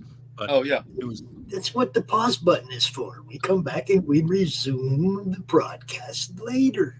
Yeah, it would take me probably a week to watch a 4-hour movie. I would just lose attention that quickly and that often. Yes, it's kind of like that. Hey, look, a squirrel. No, if it's a good movie, I can watch it. But again, it's the pacing of the movie. It's what's going on in the movie. It's where does it end and at the beginning? Because, like I said, Dark Knight to me went way too long. Yeah, I mean, I don't remember getting the sense from that, but that's a valid argument, and I get that's your opinion. I don't care either way. I have no dog in that fight. But what I was just gonna say is, like, I'll watch a 4-hour movie. I don't care, and it could be about anything. I'm not picky with my genres or content, but if it's compelling, if it's interesting, if it keeps me, interested in it, then I will sit. I can do that. I can also do that for a book, of course. I could read for 8 hours in a day easily. I could, commit to a 500, 600 page novel as long as I'm captivated and interested enough to keep turning the pages. Yeah. One of my favorite novels is Jane Eyre, and that's like, in most of people's opinion, like a loathsome struggle fest. But yeah, so I think that it's impediment in writing, unlike, I don't know, I just feel in writing it's a little bit more intricate. Like, know your audience for your specific genre. Absolutely. And then write accordingly. There's a lot of considerations. I don't know. I'm always overwhelmed when I talk to writers because to me it's a very overwhelming process. You're doing so much. Well, it is, and I think the more you write, the more experience you get, the easier it becomes in some ways. I know when I sit down and write a snafu, I'm gonna be writing for each chapter. I'm gonna be writing 5 or 6 different sections with the characters going back and forth. It's gonna be my odd sense of humor and stuff that I find funny, and most of the stuff's gonna be out there. Sometimes I go too far, and my wife, when she does it, because she co-writes it, she'll go in and rewrite sections, and that's where she gets to co-write her stuff, and she'll edit it out and say, okay, this is way over the line, let's reel this back. And 99% of the time she's probably right there, 1% I'm wrong. So because it's too far. And I think we talked about it last time we was on the show, with the humor especially. And it's funny because I have people going, when you go get back to your writing serious stuff, I'm like, writing humor is hard. It's not easy because you have to figure out your audience. Next, you got to figure out your audience, but to make people laugh is hard, especially with wood. Well, first you have to make you laugh. If you're not laughing at your own jokes, and don't expect anybody else to. Well, but I even laugh at the stupid ones. So I was gonna say, I don't know. When you're writing humor, even like you said, the stupid jokes, Doc. If it's a humor book, regardless of how complicated the joke is, or even how stupid it is, if it makes you laugh, one of the ones I got my wife laughing on book 3 of Snafu was they decided to go camping, which Morning Wood, and the joke then then a dry county, which has actually happened to me before, and that's a miserable experience when you're camping. Fuck that. And, anyways, so they find an alcohol, tobacco, and firearm store, which that's what all country stores sell. And this drunk guy walks up to him, looks him up and down, pulls out blue ribbon, pins on snafu, and goes, "Mighty fine looking pig you got there, sir." and that line got my wife laughing. And it's clean humor. There's nothing spectacular about it. Just it's out of the blue, and it's not what you expect to read next. Right. That's the humor of it is kind of like that it is unexpected.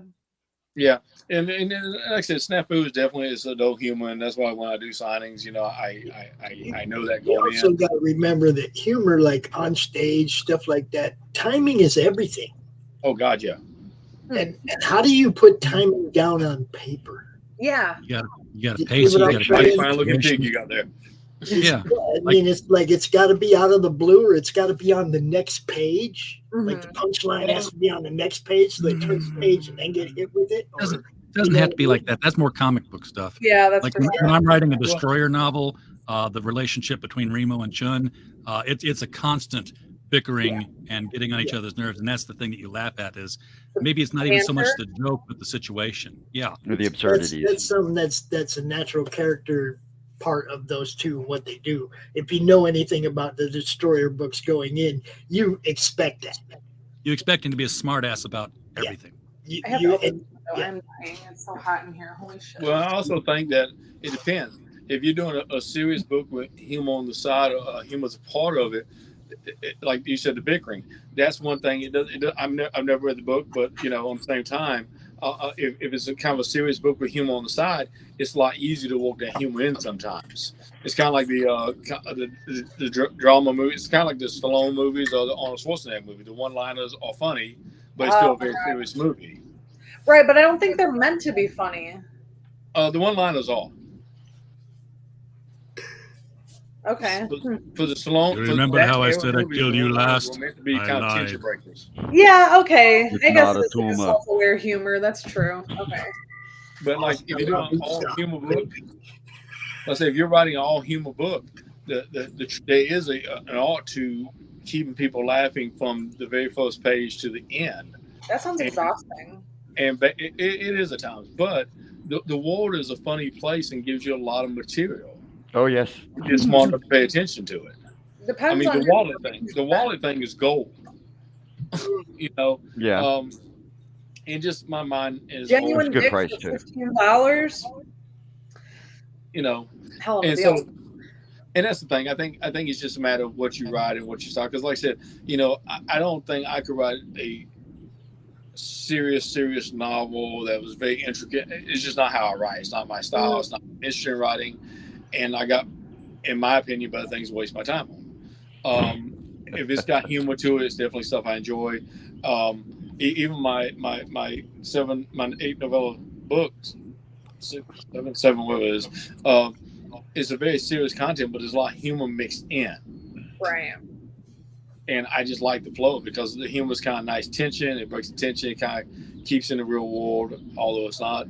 And like I said, I just think it's a process people go through. I think some people, you know, like Snafu's not for everybody, but the people who like that humor love it because it's out there, it's on the edge, it's got a little cult following, it's great.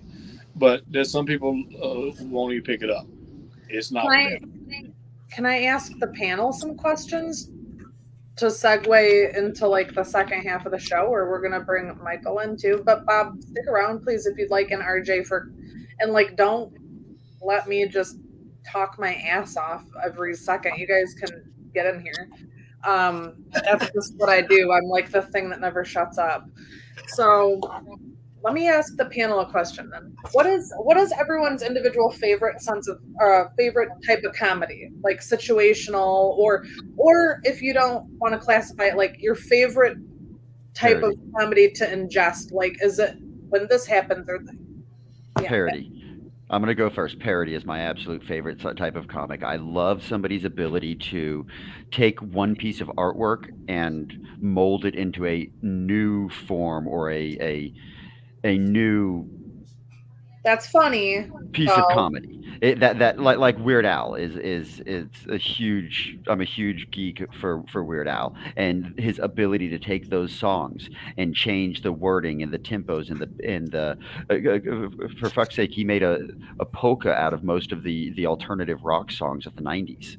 And does it better than the original artist. It does it, yeah. It's incredible, and it's new. It's that funny, in itself takes talent. To be able to spin something that already exists in a classic comedic way. I think you like parody in any other situation though, like in stand-up or sketch comedy or written or whatever. Or even in stand-up, like Robin Williams, when he would parody animals or parody situations or emotions. It's that is fun. For me, it's intelligent humor. And I know people go, "Oh, you write Snafu," but Snafu is very intelligent humor. It's silly as fart jokes, but it's not all that. It's finding humor in life, and you know, like I this is me being me. I saw a thing. My wife bought some chili thing the other day. It's the best chili in Texas. I can see my kids going, "This chili sucks." Well, we're in Florida. What'd you expect? Right. You know, and to me, that's kind of intelligent humor, and a lot of people go, "I don't get it," and that's fine. I like that. I like intelligent. The humor. layers, I like Shrek humor. It has layers. It's like an onion. You see, I'm more of a Monty Python fan, where it's just blatantly slap you in the face with it. Parody, you can't ignore it. Yeah, but you can combine those two, and it's beautiful. Oh yeah, God, yes. Monty Python is a beautiful form of parody. But I typically fucking can't stand like dick and fart joke humor and like. It all depends on where it's placed and how it's timed. You can honestly make it extremely tasteful if you time it and place it properly. No. If it's lowbrow, low hanging fruit, easy like. Doc, do me a favor.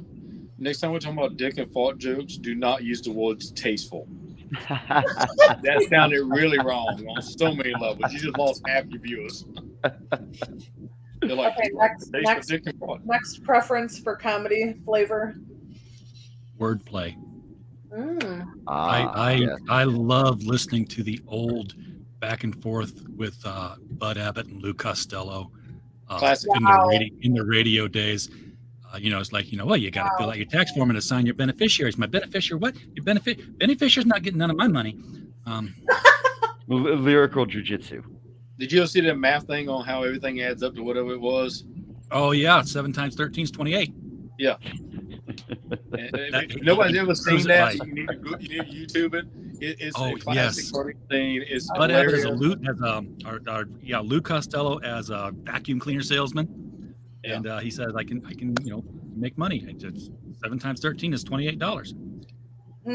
He proves it at the blackboard 3 different ways. Every time it comes up to $20. Yes. Huh. Interesting. Somebody tell me what this is all about. Somebody tell me. Michael, what's up, buddy? You're muted, bud. You're Pops, muted. we were never going to shut up. I was going to let him segue into that. Muted. Oh, shit. I couldn't find it. I couldn't find the fucking button. Hey, Michael. How you doing, bud? What's up? How you guys doing? Welcome to the He show. wasn't saying anything. I knew he was muted. I just didn't know if he knew he was muted. Yeah, I couldn't find the button. I don't know where the button was. Awesome with dark chocolate. Oh, nice. Nice. I just discovered this. I'm like, holy shit, this is good. Michael, I'm so sorry for your introduction here to me and my show and Doc's show. But you're familiar with how. It's all good, man. Okay, yeah. It's all good. He's madness. Look, Michael's madness. Don't worry about it. He knows. We're all mad here. That's my dude right here. Look, this guy. One of my favorite books that I've received from an indie creator in the last 3 years came out of his stable. So, I'm just I got it right here. Show it. Bam. Show it. It's called Neotheric, and it's fucking badass. Yeah. That's a book. That is a real book. That's thick. 96 page. Nice. It's Collects the first 4 issues. Hopefully we'll do the 5th issue in a few months. It is seriously like top 3. No shit. That's fucking wild because I can only imagine how many books pass through your hands, dude. Hold that up, Governor. Yeah, let me take it out. You call him Governor? Protective sleeve. I call him Junior. Because everybody heard me as Junior. Look at that. I'm only 22 years old. Me too, oddly enough. Hey, I just turned 24 myself. On the 3rd Me go around. too. I'm also only 23 years old. Actually, I had my birthday this week. Everybody knows I'm the youngster on this panel, except for Amy. I have socks older than all of you. I doubt that. Look, RJ scored a book. RJ scored a book the other day that's older than everybody here and older than some of us twice. What is it? Oh, yeah. It is this. Holy shit. Oh, I saw that on Facebook or something. Yes. Yes. Nice. This is considered the first comic book series, and this book, The Cruise of the Cats and Jammer Kids, is considered one of the earlier issues of it. I don't know whether it's 3 or 2 or 4 or what it is, but printed in 1907.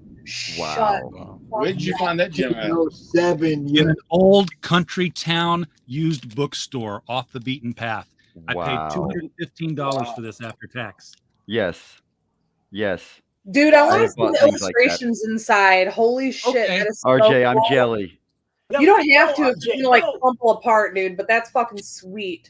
No, the pages are not, it's brittle, but Okay. the pages themselves are like tissue paper. They're soft. Oh, Put them on the big nice. windows. Yeah. Oh my god, it's like gonna be like 3-pound paper it's printed on. I can just see it falling apart Oh in my his God, hands. it's Now so this is hard. This is like cardboard right here. I liked that you tapped on that. That Oh, was wow. like SNR. Wow. Look how the color still is after 107 years, 115 Wow. years. Or Oh, but whatever. how many pages? This looks really large. What is this? Like 11 by. What is It's going to fit into an 11 by 17 frame tomorrow Okay. because I'm going to put this in something stiff. Oh my god! Are you I going would to seal estimate it? It is probably about 50 pages. Are you going to What is seal it it? worth online? Well, it's worth $215 so far. Whatever you're gonna pay for it, right? Yeah. Yeah. But Sweet. yeah, I'm terrified of where I'm going to store this in where I'm at. So I'm like, you know what? measured it. It was 10 by 16. I said a good 11 by 17 frame would just hold that sucker flat, and I could put it on the wall. And that's so sweet. Awesome fun. Put some wax paper behind it to keep it from turning yellower. Be good to go. Might not be a bad idea to vacuum seal it. Yeah, maybe give it to CGC and see if they got a slab that size. Right. So I have to ask, what was your response when you noticed the book there? Did you know about that before you found it, or when you saw it, did you like Google it real quick? No. I Googled it after I bought it because I saw it. I saw it was 1907 on the price sticker, and I'm like, that's way before 1936. Were you the one who commented on my Facebook post and said that you like ephemera? Was that you? Yes. Okay. Yes. Yes. Okay. Sorry, Michael. Anyway, using the right word will get you remembered. Right, you are, my friend.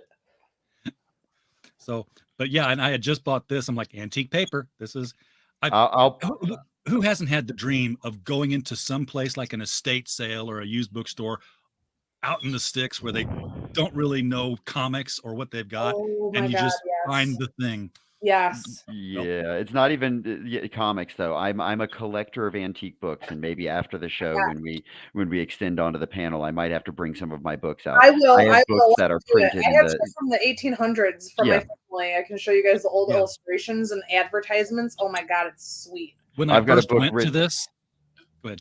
I was saying, I've got one from the Coca-Cola Company written in 1934 that was how to entertain when entertaining, and it outlines everything in detail on how to do it. I've got another one from the late 1800s that is how to be a good husband. You need to read that one, Doc. What the hell? Don't see your wife more than 3 times a week. Well, it even outlines how you pick them up in a carriage, and what's your proper attire, and what side to load them in on, and how you address the man of the house when he answers the door. It's fascinating read. That would be. You know what the good thing about that is? The good thing about these books is they are well passed into the public domain. You can reprint these suckers. Right. Really? Yeah. Printed before 1927, public domain. Well, that's not necessarily true, unless somebody still owns the estate and rights to it somewhere, right, or something. Even that passes after a certain time, and I believe 1927 is that. Yeah. Winnie the Pooh a lot of Winnie the Pooh stuff just became public. Right, I know. That's why they're doing the like Pooh bullshit comic things or whatever. Is that why? It makes me allowed to use one of my favorite lines in a snafu book called Pooh Bearing, which is when you answer the door and nothing but a T-shirt. Okay, sorry, Michael. Let's go ahead and jump on and see what this is talking about. We're Epic of Dark. I'm going to jump out. So I got to Thank you, RJ. See ya. Thank you, RJ. Nice meeting you. Go. He's talking about me. Now he's muted. I said, RJ is Critical Blast. And if you're looking for fulfillment, that's your dude. All right, now, Michael. What's up? Hey, first time on. It's hey, good to meet you. Being here. Yeah, it's all good. It's all relaxed, and it's all everywhere. Cool, man. Cool. Yeah, so I got. I'm trying to promote an upcoming Kickstarter in a few weeks. Okay. And, just trying to work the. So you're in the pre-marketing right now before launch, right? Yeah. And when do you plan to launch this? On the 13th of April. Oh, nice. Okay, so that's good timing. Yeah, and I do have a preview version of like a rough draft version of the campaign, so you could actually go through the campaign and see what all is going to be offered. And Kickstarter just added like the feature where you can put pictures on each reward, like Indiegogo has always had. So that's a new thing that I just updated. Oh, that's good. I'm going to have to take a look at that. Yeah. Yeah. I can send it in the private chat. How many Kickstarter campaigns have you done? I think this will be my 5th one. Okay. How have you enjoyed that? Have you? It's pretty stressful. Not really that great. It's like this is what you got to do. What you got to do. No, one of them failed pretty bad. what I've been doing before, like with most of them, like these ones too, is I'm putting up the money ahead of time, and so the book is already done when the campaign launches. The one that I just I didn't have enough money to do that, and that's the one that failed because I just didn't make enough money for it. It's Gotcha. So it's better to And be those safe. printing costs are fucking wild. Yeah. Yeah. They definitely get up there. Yeah. Well, just to make a book, like to pay the artist alone is like $4,000 for me. Yeah. How many pages are all your books? Like 60 pages long? Is this why? Or No, it's well, like the one I just showed, that Neil Therick, that was that's the graphic novel that collects the first 4 issues of that series that I already done for several years Thanks, ago. Pops. Yeah. And so like I was saying, I hope to do the 5th issue in a few months because I found some new artists. Okay. That right there is the first issue of Epic of Darkness. Okay. I did that one last September. Wow. Of 2022? Yeah. So you've been releasing a book every month then? No. Yes, we are live, Dillard. Yes, we are live. It's so I have that one. I have this one is 6/8. This is a supernatural horror comic. This one is 40 pages. And the first issue, Epic of Darkness, was 48 pages. Whoa. And this second issue is going to be 36 pages. And this other book, Book of Legend, this one was 52 pages. And that one's good too. Whoa. So wait, is this all the same series? No, these are all unassociated, totally separate books, except the Epic of Darkness book. It's a oh my gosh, continuing series anthology with like some stories are serialized and some stories are self-contained. So I'm trying to kind of like emulate 2000 AD, how they usually have like a Judge Dredd sort of book. He's like their feature character, but then they also have other characters, short stories and things within the book. That's kind of like what I'm trying to do with this book. Have you been working with the same artist for all of your projects? No, I've worked with probably like close to 50, 60 different artists on all the different things, because there's like the Book of Legend has 9 stories in it, and there's like in that book alone there's like 20 different artists, and this book, Epic of Darkness, there's like the first one there were 6 stories, so that's another like 10, 12 artists. How do you keep track of everything? Well, I just God.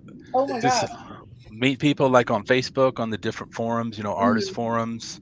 A long time ago, went to different forums, like there's a forum called Pencil Jack. That's where I met the guy who did the 6/8 book. So it's just going around, just trying to find different people. Some people, just flake out and never ghost you, never hear from me again. Like Neil Therick, the guy who did the first 2 issues, I paid him, to do. I paid him half, but to do all 4 issues, he didn't finish the half that he was supposed to do, and he just disappeared. And then I had to find another artist to finish the next 2 issues. That's why I was freaking when you said that's how many artists you've worked with, because I have heard so many horror stories of dealing with artists. I'm like, I couldn't imagine. Yeah. I'm sure there's artists that can tell you horror stories about dealing with writers too. So. Sure, I'm not trying to shade on that, demographic or section or whatever. I'm just like, wow, that's a lot. That sounds very intensive, just talking to people, dealing with people, getting them familiarized with your project, bringing them on board, wow. Well, I think the thing is I know I was doing comics back in the 90s. You get reliable artists, you get someone on. You got people who are serious about it, and who some jump to green the ship real quick, and it's a hassle because, like he said, you know 50 or 60 artists, and keeping track of it's not the issue. Keeping reliability is the issue, because you want people to do what they said they're going to do. And I know one of the things I had a guy want to work for me, and he was a really good artist, and he's like, I'm as good as Todd McFarlane. Well, first of all, you bring an ad to you, which doesn't do me no good. Yeah. But like I told him, I said, I stick your name on the book, it doesn't sell any copies. I stick Todd McFarlane's name on the book, it's going to sell copies. Boom, right. And that's the difference, name recognition. And it depends on where these people are in their career. If they're just starting off, and they're trying to get that break and they're really hungry, they're more likely to get some work. Or if they've been around for a while, then all of a sudden they can pick and choose things. Sometimes they pick projects they're not really interested in, and they don't do 100%. Right. And someone pick a project 90% and give you 100%. It's the mentality. That's true. So Epic of Darkness 1, you said, was released back in September, right? Yeah, I think it went out. Well, I mean, I ran the Kickstarter. I just sent the link to the actual okay. review, the draft version, so you can actually see the whole thing. Anyway, yeah. So I ran the Kickstarter. I think it was September, and then we fulfilled, sent out all of the books in October. I've seen this before. You sent this out already once before. I did. Yeah. Well, I sent it to you a couple of days ago. Yeah, you saw it. Because I really, really like the way you set up the marketing side of this, where it goes in with the. Can we show the? Well, let's not show it, but. No. Michael, do you want me to show you the Kickstarter or show everybody the Kickstarter preview, because I have that pulled up? Okay. Yeah. Let me just go ahead and do that then. I just updated it too, like the last couple of days. So there's.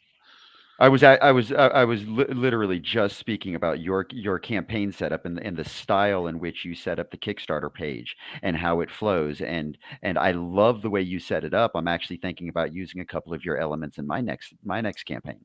Okay, that'll be $50. Okay. By the way, the Goonies never die. Thank you. Goonies. Yeah. Chunk. Here, this is what we're talking about, right, Michael? I want to make sure. Yes. Okay. Yeah. Lead us through this, please. Okay, so there's no video yet. I still need to make a video. I just have that image there, but I'll be making a video later for kind of explaining everything to everybody. So this is, if you want to scroll down, it's so again, it's this anthology. Some stories are serialized, like with the girl that's on top, and with the other guy who's named Grave. Those are like the two main characters, and but then there's going to be other like just random stories in there. It's like, I'm a big fan. I grew up with Twilight Zone, so I really like these kind of like short self-contained stories that kind of shock you and make you think about different things, and a lot of sci-fi elements to it. But this book is basically the general theme is kind of like the downfall of man. So there's a lot of it's a dark humor. There's like sci-fi dystopia kind of things, and that's really what her thing is. And I call her Lady X for now. That's not actually her name. It's just like a placeholder. And in this book, in the second issue, I actually reveal like what people call her. And there's a whole reason behind that, and I don't want to spoil it. But yeah, so it's just I just had a lot of ideas for like horror stories, just general horror stories. And so instead of trying to come up with a book for each one of these things, I figured, hey, if I do is like an anthology where I can put everything in there, if it's like a 2-page story or if it's like a 14-page story or whatever, I can put it all in there and just keep going with it. So that's where this all came about. I love that, actually. And growing up and still to this day, some of my favorite books to read are collections of short stories by the same author. Do each one of these artists represent a different story? No, some of the people Okay. are like, some of them did like pinups, some of them did like the cover, and like different art and stuff that it's in the campaign. So those this is naming all the artists that have something in the campaign. They're not Have their all. hands in it. Yeah, so Got it's not all colorist, just. Four stories, but there's 4 stories, right? Is that? Yeah, and this one is 4 stories. It has the part 2 of that Fallen Angel story, has a part 2 of the Grave story, and then there's 2. There's a conclusion of the Rocketto Man story, and then there's another. The first story is a self-contained story. That you'll see if you scroll down all the way at the bottom. That's the last one. I like seeing all the different artists work. Now with all your stories, do you have the same antagonist and protagonist? No. These they're just like just whatever stories that come to my mind. Things like same thing, kind of like Twilight Zone or like Black Mirror. Yeah. Just some whatever random thing maybe comes into my head. But like I say, the general theme of the book is like what the stories kind of focus on is sort of like a man's self-inflicted death. You know, the way that humanity is sort of like in decay, and so a lot of it is kind of like sci-fi stuff, you know, like near future or far future, like what is going to happen with our culture and our society and everything like that. 52-page anthology ready to ship. Yeah. Amy, if you would send me that link, then I'll promote it on my page. I appreciate that. I'll send it to you right now. Michael, feel free to look me up on Facebook. I'm on Amy's and Doc's. I'm gonna share screen. I don't care if people see my Facebook. Here I am, and here's Bob's Facebook if they want to look you up. I know you said on the last show it's fine if people contact you. Well, absolutely. I mean, my Facebook's kind of like a hodgepodge. Let's have fun and let's see how abstract we can get with things. Like that random person who's been asking for your opinion on things. Wow. So you have I'm kind of overwhelmed by how much you have here. A whole other full anthology printed, ready to ship.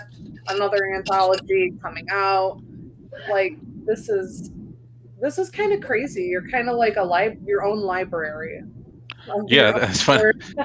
It's funny you say that because that's kind of like that was sort of like my strategy when I first thought about trying to get back into comics way back in like 2013. It's like instead of because I have so many different ideas and things I want to do that if I just I didn't want to have like just put all my eggs in one basket and say like, okay, here's one idea and I'll just throw everything there and hope that it works. Spend all my money, print 10,000 copies of this one comic or whatever. So what I wanted to do was build a library of material and originally like just digitally. And then if I could build up a fan base from that and then have things and start printing stuff. And it's all good. Look, it's all good, you guys. Everything that I've read, 6-8, Neil Therick, Epic of Darkness, it's all good. Right. I'm glad great. You reiterated that, Doc, or Pops, because what I was going to say is that obviously you're not just doing this to do it and just to have the things, because like Pop said, it's one of the best books he's ever read, and there's got to be so many books that pass through Pop's hands. Like nobody could have, I mean, I'm assuming nobody could imagine, Pops, you probably have so much content that you're seeing all the time. So for him to say that, clearly there's a passion, clearly there's a love behind it. It's not just producing for producing's sake. Oh yeah, for sure. I mean, there's a couple of books, okay, that really stood out over the last 3 years since I started doing this particular monthly event and whatnot. Neil Therick is one of them. Don Chin's Beardzerker.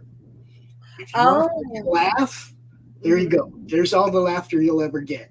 And if you're one of them people that likes a thinking man's book, or, something that makes you go back and reread a page, something like that. Anything Mike Baron reads is layered. It's like that. You'll have to go read it again. Okay. Yeah. These people put out the best stuff, man. They really do. I love what Michael's doing. Michael doesn't have near enough exposure to what he's doing. I always try to encourage him to come out for CRoM Con every month because he's got a lot of stuff and it's good. Michael, where are you located? I'm in Asheville, North Carolina. Oh, okay. Appalachia. But just hopefully temporarily. So Oh, God. I wasn't born here or raised here. It's just kind of a where you ended up. He said, I wasn't born here, wasn't raised here, want to get out of here. Oh. But I'm kind of tied down for at least maybe a few more years. So, Gotcha. Yeah. Well, at least it's a pretty area that you got good weather there, right? No. Really? Yeah. It's. I feel like sometimes I'm in the Pacific Northwest. It like rains almost every single day. It's freezing. Only in rainy cold. season. No, It's pretty cold here in all Florida, year. too. It's cold for like 5 months, 6 months out of the year. Oh, fuck, And that's it was not. Michigan. Yesterday it was like hurricane winds. I was out with my kids trying to play soccer, and it's blowing everything across the field. It's like one thing after another. It's ridiculous. And you said Asheville, right? Yeah. Huh. I'm just on the other side of the mountain, and I've got a totally different weather patterns. Yeah, it's weird how like hundreds of miles in geography affect shit like that, right, Doc? Yeah.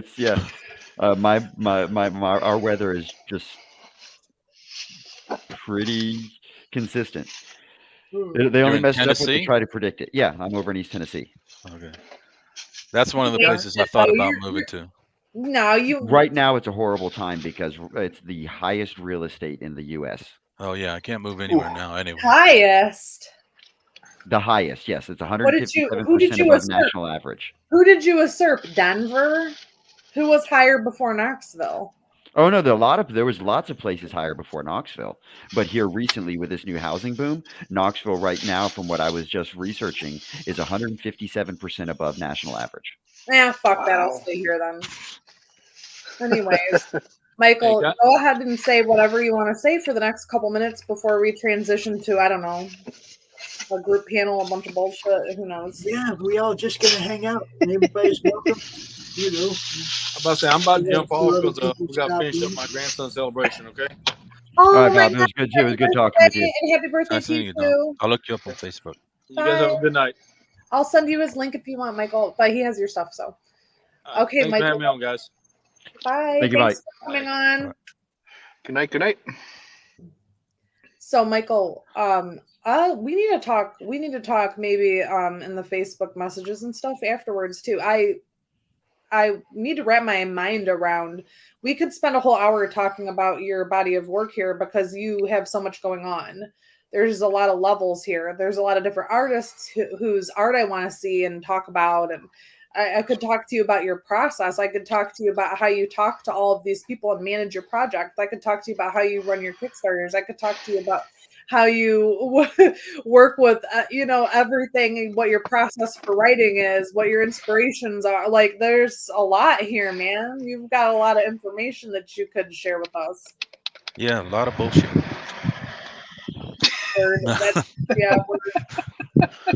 No, but yeah, it's been a wild ride. Like I said, it's like from 2013, so it's 10 years We're basically. doing this 10 years now, yeah. And even before that, I mean, it's like the first thing I sent to Marvel was like when I was 11 years old, back in the mid 80s. And then after I graduated high school, like in the early 90s, I sent a bunch of stuff to Dark Horse. What happened with any of that? What happened? Nothing. Yeah, I relate this to video games. Growing up as a video game kid in the 90s, sending shit to like Nintendo and like other really big publishers and being like, and they just reply back and be like, "You're a retarded kid. What are you doing?" And I'm like, "I don't know what I'm doing. But I want to like talk to you and work with you. How do I do that?" Yeah. Yeah, that's kind of like why I got out of it. I stopped writing completely for like 10, 15, whatever years. And then I was living in China, and I had like a lot of spare time. I was working as a motorcycle mechanic, and I was just a lot of time just sitting in the shop doing nothing. So and then some things happened, and I started trying to get back into writing, and then I found out about like comicsology, and then how easy it was to reach different artists from all over the world. You could hire someone and do things through the internet. It was so much easier. So that's kind of why I just jumped back into it this time to try to see what I could do, and that's where I'm at right now. Excellent. What are some? Okay, we got like that.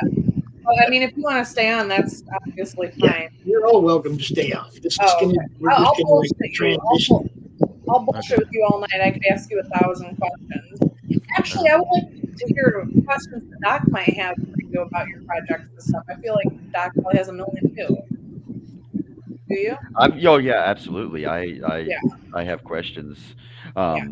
Biggest questions, honestly, is how do you juggle that many different talents all That's what I'm all saying. at once? That's why I was like, "What the fuck?" And he's like, "Oh, that's not." It looks like you have a good handle on the execution of your artists. I'm a creator as well. I've got a small team of artists that I've put together, and consistency is something that is.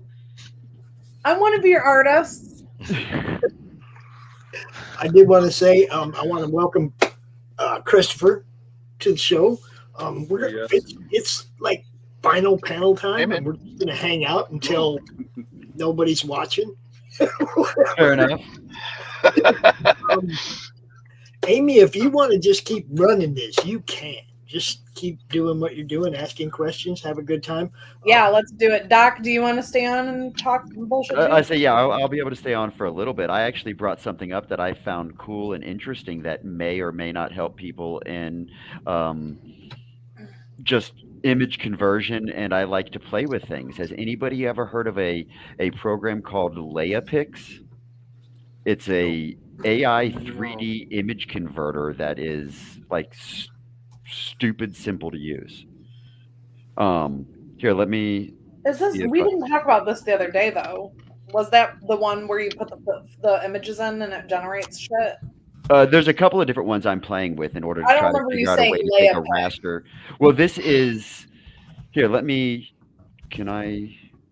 Also, by the way, I'm just gonna, while Doc pulls that up, I just want to let everybody know that I have Tourette syndrome. So if I'm like twitching and freaking out, that's why.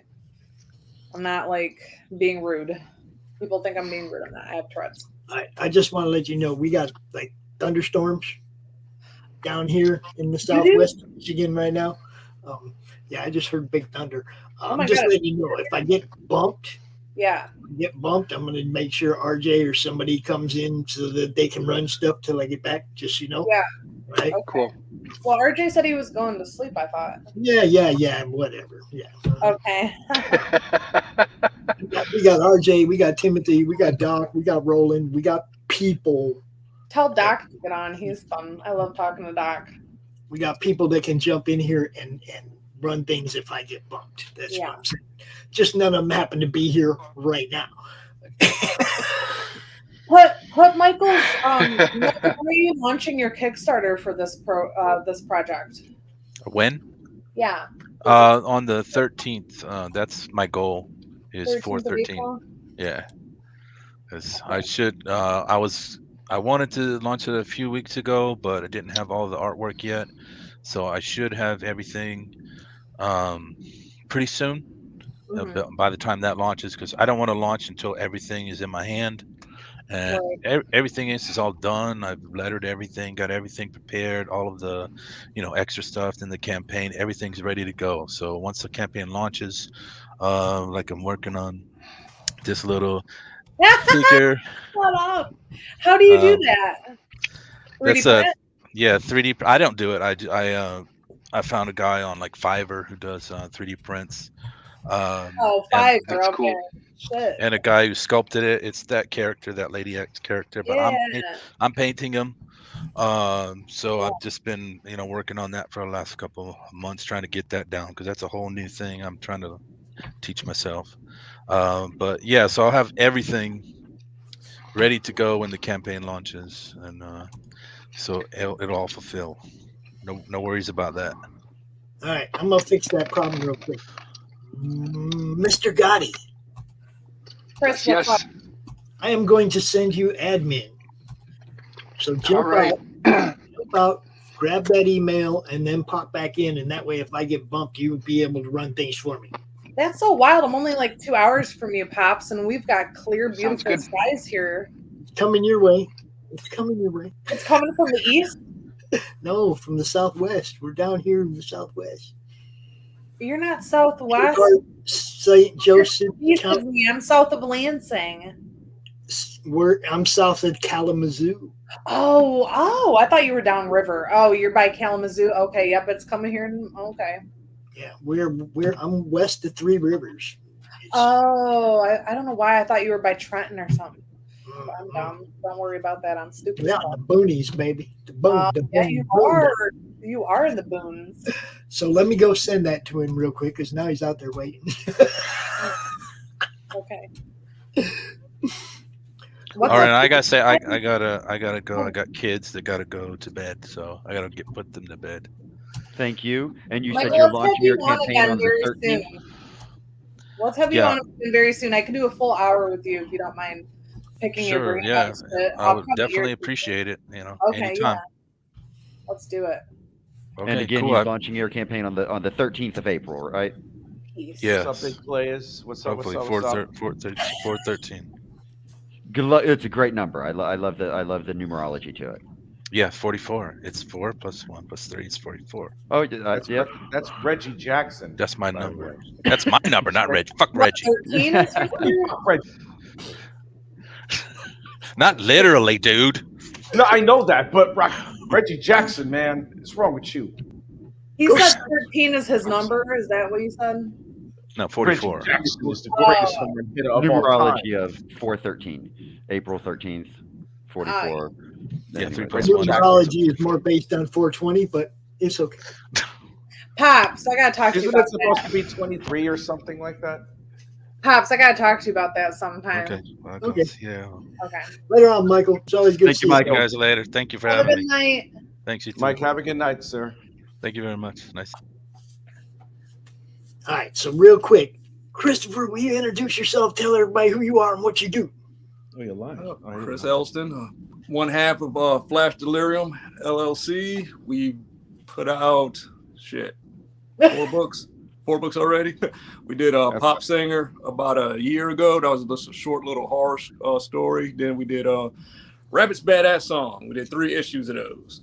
I like that name. Rabbit's Badass Song. That's what I was trying to remember. I screwed it up earlier when I was saying you were going to be out here, but there you go. There it is. Sounds like a blues album from the late 30s. Oh, it does. Chris, I like y'all's accent or whatever. Where are you from? Virginia. I like the accent. It's very That's nice. pretty high up there for Virginia. You know what I'm saying? Just a little bit up I there. did with not, all this time, Americans been like right down the road, man. I didn't know that, dude. Shut up. You're in Coldwater. You're so close to me, bro. I'm in Stockbridge. I'm in England. England? Who? Me. I'm from I live in Nottingham.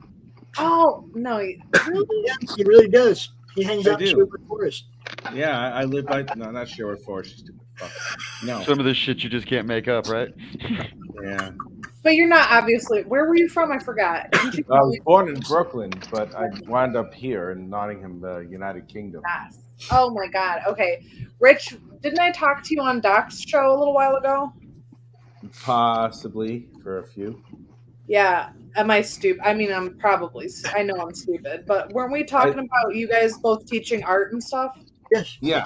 Yeah. Okay. Yeah, that was yesterday, I think. Yeah. I might have been there for a minute or two. I love it. Good Love shit. teaching. So, Pops, what are we talking about here? Are we bullshitting? Yeah, we're just bullshitting. Everybody who has an active campaign or an upcoming campaign, obviously, we want to make sure that they're covered, right? But at the same time, we're here to have a good time and entertain the fans, right? It looks like Yes, Rich yes, goes That's always entertaining. I am going to mute myself. I will be back in just. That's not muting yourself. So, That's Pops, just there was actually Bye, something Amy. I forgot to do yesterday, and that was play my trailer. Oh, by all means. I think I have it loaded on our database here. Let me look in. You got to put it in the CRoM Con studio, though. You probably have Put it it in the here. CRoM Con? Yeah. Oh, okay. If I switch it, that'll mess things up. No, this is the studio we're in. You just got to add it here. It's not here. Oh, okay. Yeah, I have it in the Earth, I think. You just add it down at the bottom of the video clips. Yeah, I'm on my phone, so I crazy, can't do that right now. Doc's been here going crazy. He's been adding all kind of stuff. I noticed that. That's good. That's good. You serious?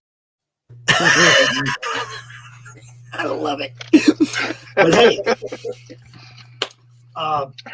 Christopher has a website. Do you want to share your screen, Christopher? Or you want me to do it? You do. I'm on my cell phone.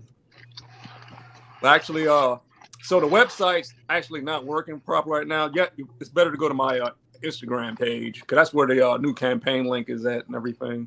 Oh, man, I don't even open Instagram. Oh no. That's a lot of people follow us. That's what we know we kind of built our following off of. Was Instagram. I just never look over there. Just never look over there. Or Twitter too. I got my stuff on Twitter. Let me see. Where are we at? Man, I got a whole bunch of people asking for friend requests.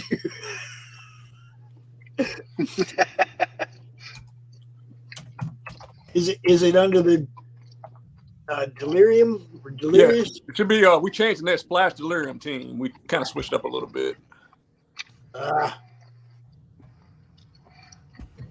Either after 2-3 days of this, I'm just wasted. Okay. How long do you normally run these for, Pops? Say what? How long do these normally run for? Well, usually we go like from midnight to about 10, from noon to about 10 p.m. Okay. Gotcha.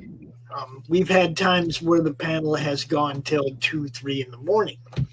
Well, I was just making sure I'd have enough time to go ahead and take a quick break and go eat some dinner and then jump back on and still jump back in. Yeah, well, I have no idea. That depends entirely upon how many people are watching and how many people are still here. Because if everybody leaves, then I'm leaving too. Well, then I'm gonna let everybody else go ahead and jump in line, and I'm gonna try to throw something in my belly. So I will be back. All hello, goodbye, and be back. Cool. Yeah, that needs to be updated, Pops. We actually need to take that down.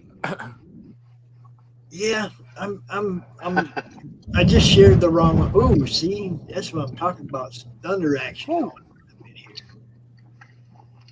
Not that one. I heard that. Yeah, that's loud and serious. Is that outside? Yeah, right outside my window. Bam. Oh shit. Okay, let's try this one. Does that look familiar? Yep, that's it. Whoa. We got the instrument. That girl's got something going on with her rear end. Whoa. That's not a normally developed rear end. That's a Jamaican surgery rear end. Yeah, so all I see is a chainsaw. Huh? All I see is a chainsaw. Yeah, man. Oh, nobody else even saw the chainsaw, right? No. I try not to look, but it's like a train wreck. You just can't. You can't not. I mean. So this time around, we're gonna, we set.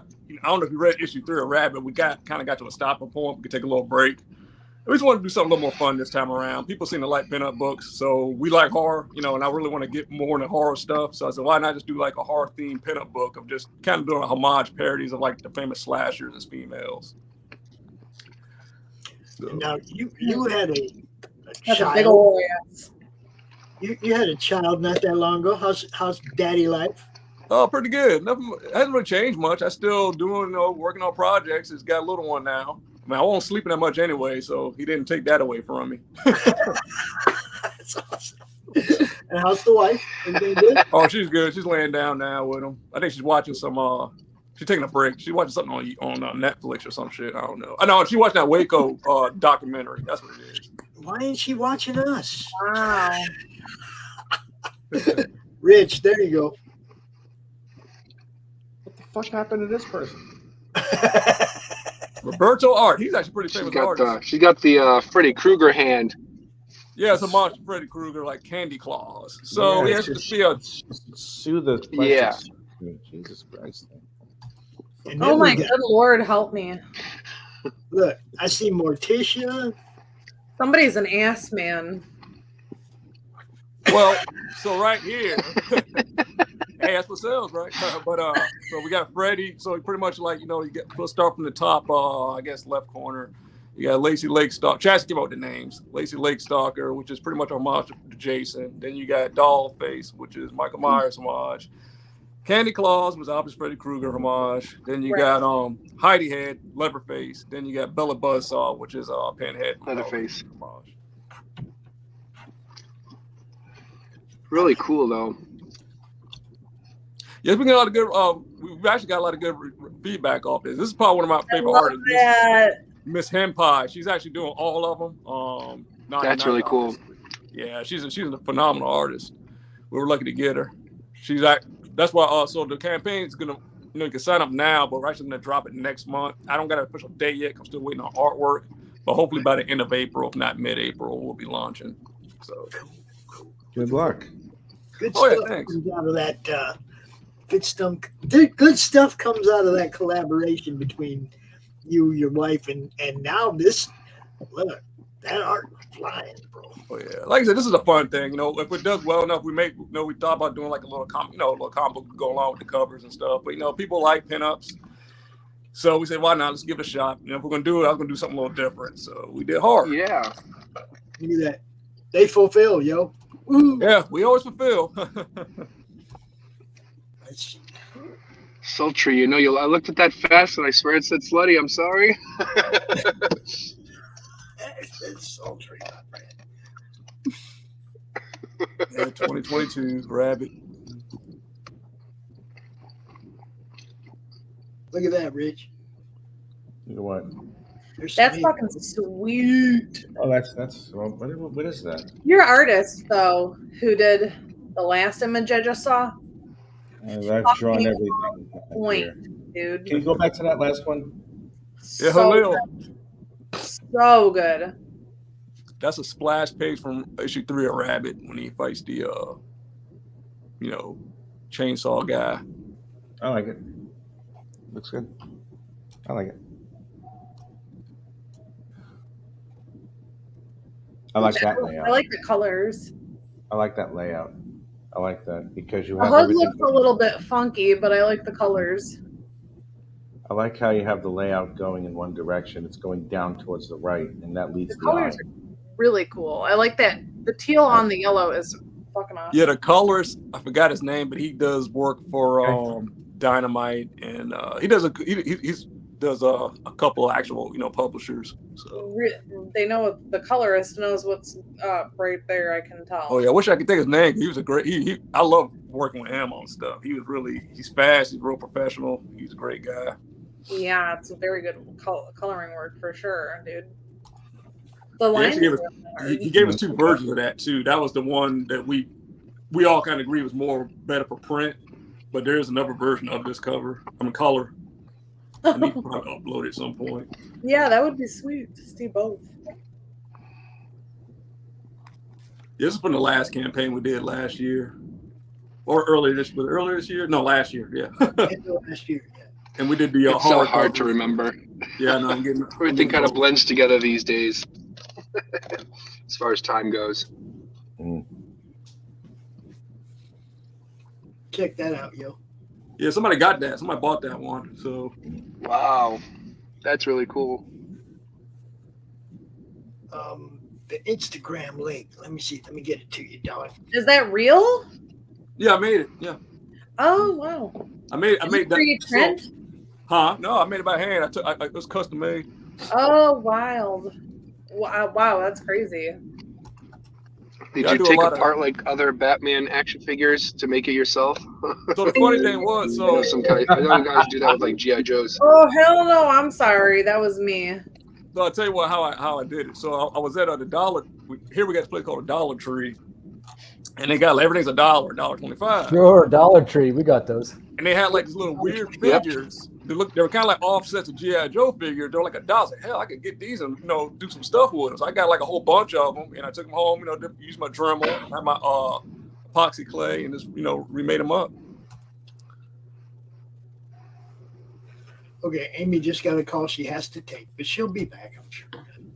So this is your custom. Yeah, I made a Funko Pop black and white with the blood on it. Wow. That's really cool. Yeah, I'm doing a lot more like sculpture stuff now because like. But two. Dang. You can play with a box and everything. And here you go with a full page layout. What do you think? That's a nice looking page. Yeah, I like. Yeah, at some point we may go back and we're gonna come back to Rabbit at some point. But Rabbit was a lot more. I love the bold ink. It looks amazing. Yeah, he was he's traditional. So and the thing about him, like he showed me the board, the Bristol board he draws on is not standard. It's like oversized, and he does that. So detail. Are you going to sell? Most artists usually do that. Are you going to sell those pages on the campaign? Digitalism crap. Well, this is actually an old campaign. This is not what we're pushing right now. This is from last year. Actually, I don't have the original pages. I got to get them from him because he's in Berlin. So we're working on getting some of those to us. But now, as far as this one has already been fulfilled, we made our goal on this. We kind of put Rabbit to the side. Where do we see the new stuff, man? Where? We're not revealing too much. For Sultry Slashers, there's going to be 32 covers. So I can tell you that. Okay. We don't want to give too much away because we kind of learned last time. I think we gave a little too much away leading up to the campaign. So kind of people have more time to think about it. Or this time we're going to kind of just surprise them with everything. So this is what's coming. Sultry Slashers. Oh, Sultry Slashers. Sultry Slashers. Wow. And look, it's our boy Flip Knox making a comment on it, giving it a badass fire. Badass fire. I love it. I don't even know where to go with this, man. Sultry Slashers. It's obvious, right? There's some badass babes gonna be out cutting people. Yeah. Like I said, this is what I'm a horror guy. Like this is really for the horror crowd, And if you like, if you're a fan of like the 70s, 80s, and 90s slashers, then this is, for you. We like the horror crowd so much that we actually have a show on the network, the Horror Movie Club. Yeah, I saw that.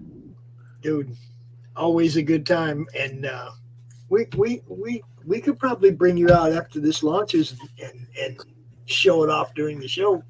Oh yeah, definitely. Like so we're launching next month. I just don't know. I'm waiting. I'm waiting on a couple more pieces to come in before we can make the actual date. But pretty much everything else is done. All right. So, what's your favorite horror movie? My favorite. It fluctuates. Immediately, I'd say The Thing. Carpenter's The Thing is probably one of my favorite. That, Evil Dead 2, Basket Case. I like a lot the more obscure horror. Yeah, because they've covered, man, Brian covers so much. He's covered so many of these movies. He knows so much about them, like who does the score. He knows all, Oh, yeah. Yeah, me and me to talk, man. I think they're doing one of those luchador horror movies next week. Oh, nice. Those Santo, whatever, El Santo. I can't even remember what they're called, but I think that's what we're going to be doing next week on the Horror Movie Club is covering one of those. But, that's kind of what our plan is for the year. We're doing this right now, but what we've been quietly working on is actual film. That was always the plan to do it like a feature film. And with the money we made off of Rabbit, hopefully we're actually going to use some of that to fund our project. So within the next few months, you'll be hearing more about that. Cool. I'm always looking forward to it. And then there's the guys up above you. Earth's Best Entertainment, Mr. Michael Gotthi. Hello, hello. What exactly are you pulling on today, man? What are we gonna look at? Well, I'm on my phone, so I can't. If someone could share their screen for me, I'd appreciate it. I can't share my screen from my phone. It'll clock me out of the chat here. I did on my phone because it'll be too loud in the house for my kids trying to sleep right now. Which link do you want me to go to here? So if you go to www.earthsbestkickstarter.com, that'll bring you right to my Fund My Comic. I know it's I'll pop it on the screen there. Yeah, there it is. I dropped that in the chat before I came back as admin. Yeah, I was gonna do Kickstarter originally, but then Luke launched Fund My Comic, so now that domain connects to Fund My Comic.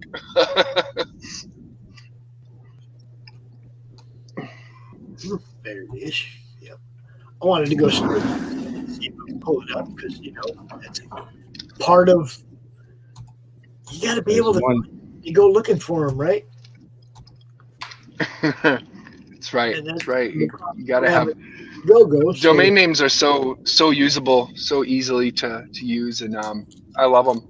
Yeah. So there's the trailer right there. I forgot to play that yesterday when I had my time. I kind of got caught up in just talking about the rewards. I kind of forgot about the trailer. and everybody knows when we do this CRoM Con thing, the 30 minutes goes by pretty fast. It sure does. 9 slots. It does. It does. I remember you said it was 4:00, and I'm like, wow, it's 4:00 already. I feel like I just got here. And that's kind of why we do this, and why we have all the other weekly shows, so that you can get on with somebody and actually get time once we've made everybody aware that you're out there. Yes. Now, Monday Madness, everybody knows I do not book that show until after CRoM Con. So I'm here on Monday Madness all next month. Okay, there's no taking spots all next month. No taking spots.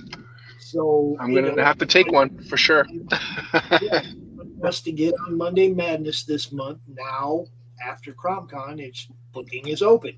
I try to keep that within the month. That way, people that launch something just without like a lot of knowledge ahead of time. Sometimes people just go out and launch, And if I book 3 months out, then they're not going to get covered. That's true. That's true. Right. So I don't book that far out. I try to make sure that everybody has an opportunity to be seen. Vic is left the youngsters here, guys. Should we send them the link, Rich? No.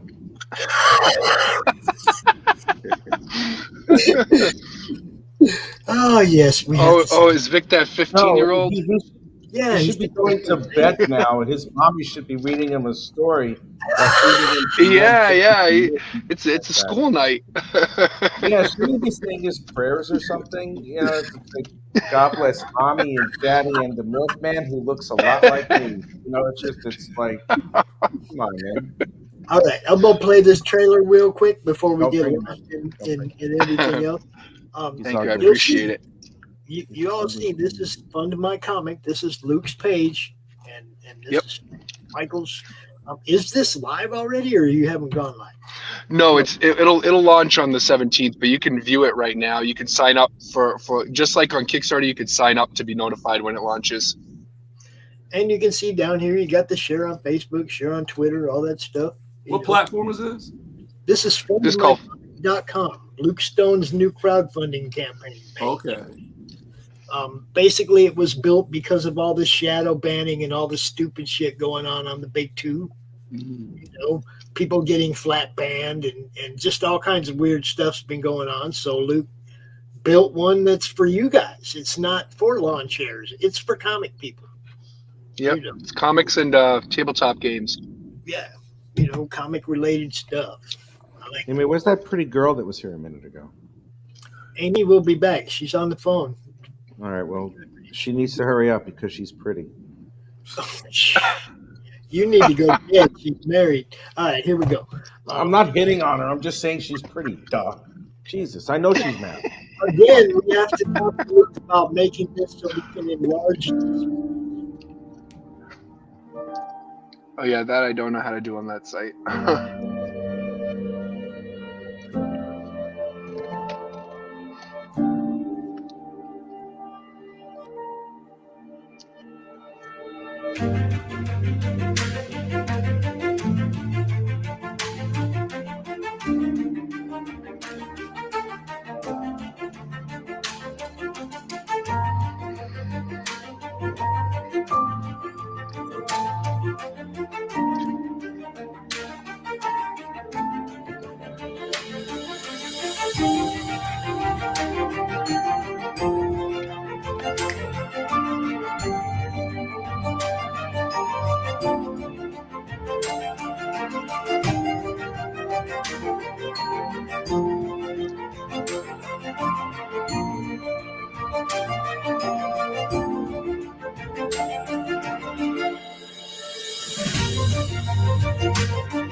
I had more than one person on this weekend who actually has a campaign over there right now.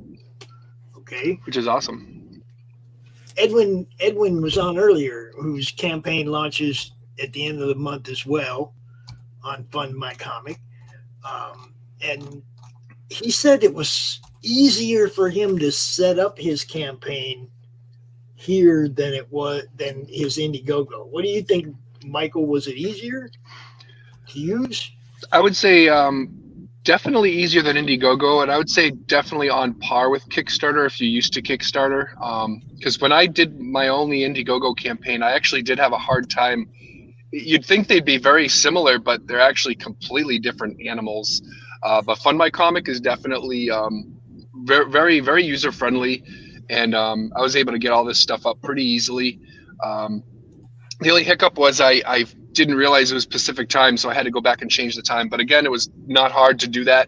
So yeah, it's pretty good. Cool.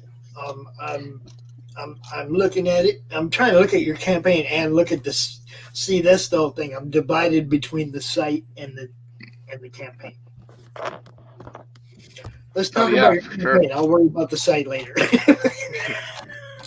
Yeah. Tell us about book 4. It's so in the past, if you're familiar with Earth's Best Friends, which a lot of folks are at this point, but if you're not, basically it's a superhero anthology about various superheroes that eventually get together and save the world from evil. I have various titles that go into it. There's Hyper Feline Ninja Heroes, there's Animal Teens, which is what you see in front of you. Then there's Tween Titans, which you saw in the trailer. Then I have like little short stories like this one, A Day in the Life, that are just kind of little dives into character moments. You learn a little bit about different characters. They might be villains, they might be heroes, it could be a little bit of both. And so book 4, for the first time in these last 3 books, I focused pretty heavily on Hyper Feline Ninja Heroes. This will be the first book that doesn't have a Hyper Feline Ninja Hero episode in it.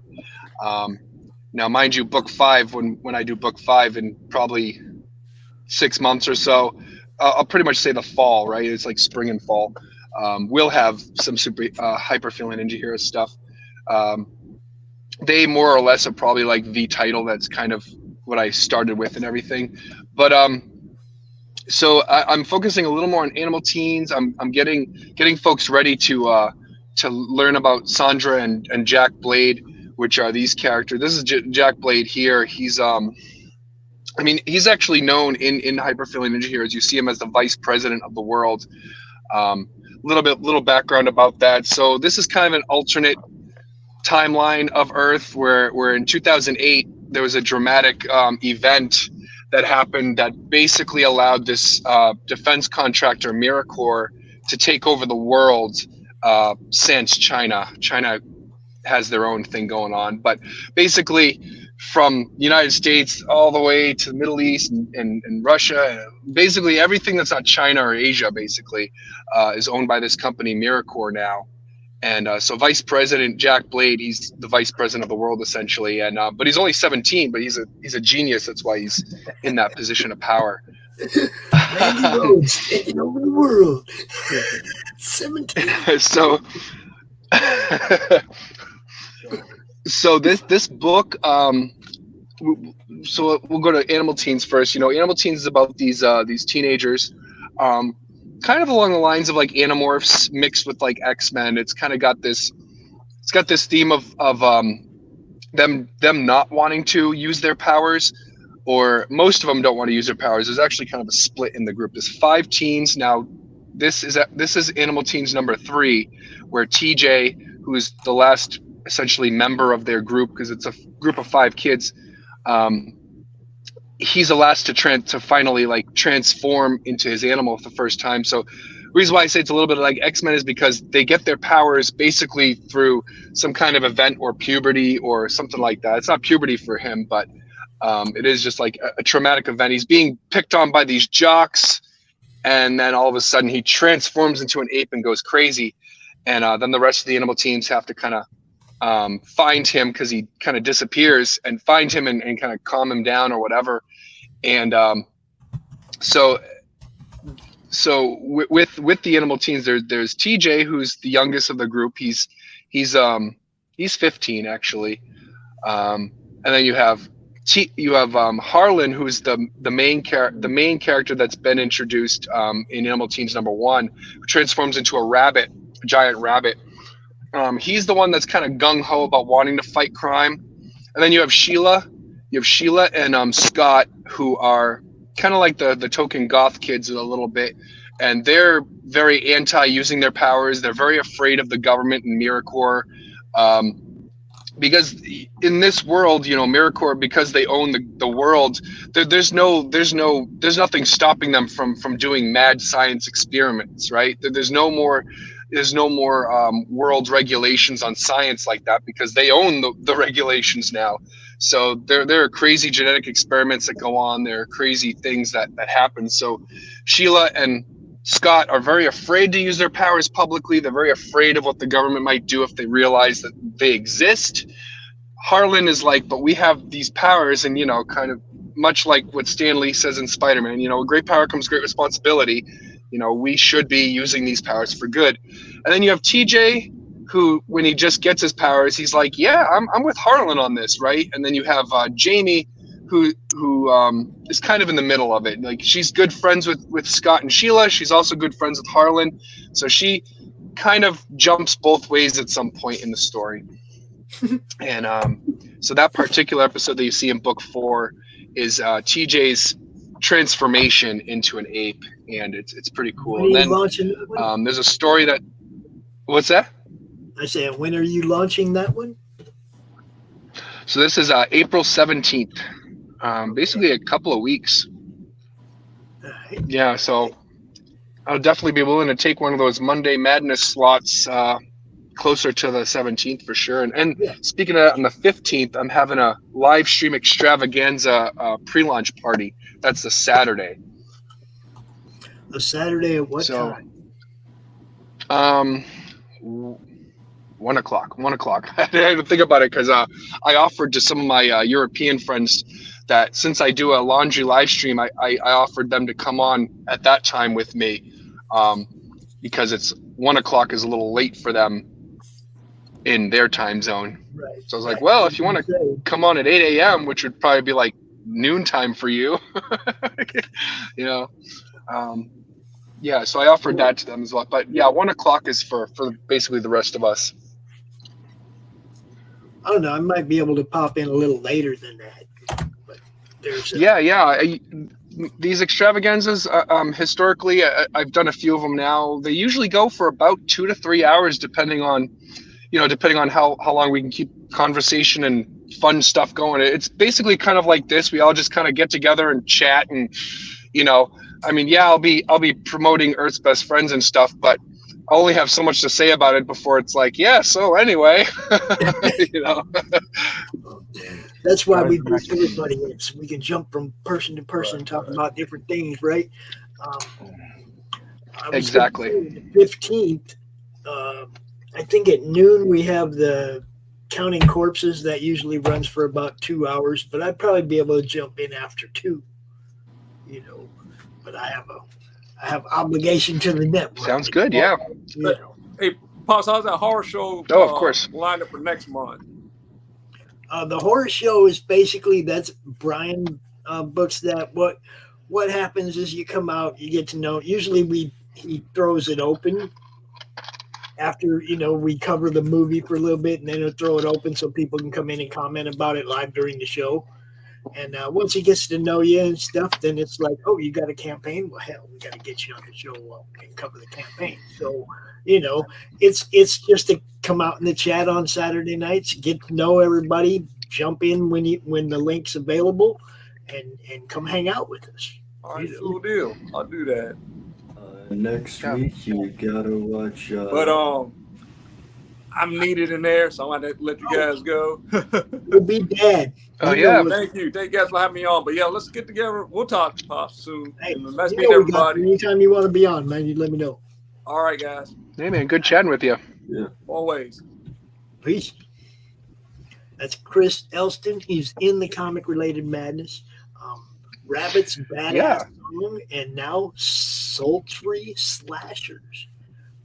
Sultry Slashers. It's pretty cool. Look at Rich just bail on us again. That's a good question. As soon as people see me come in, they just bail.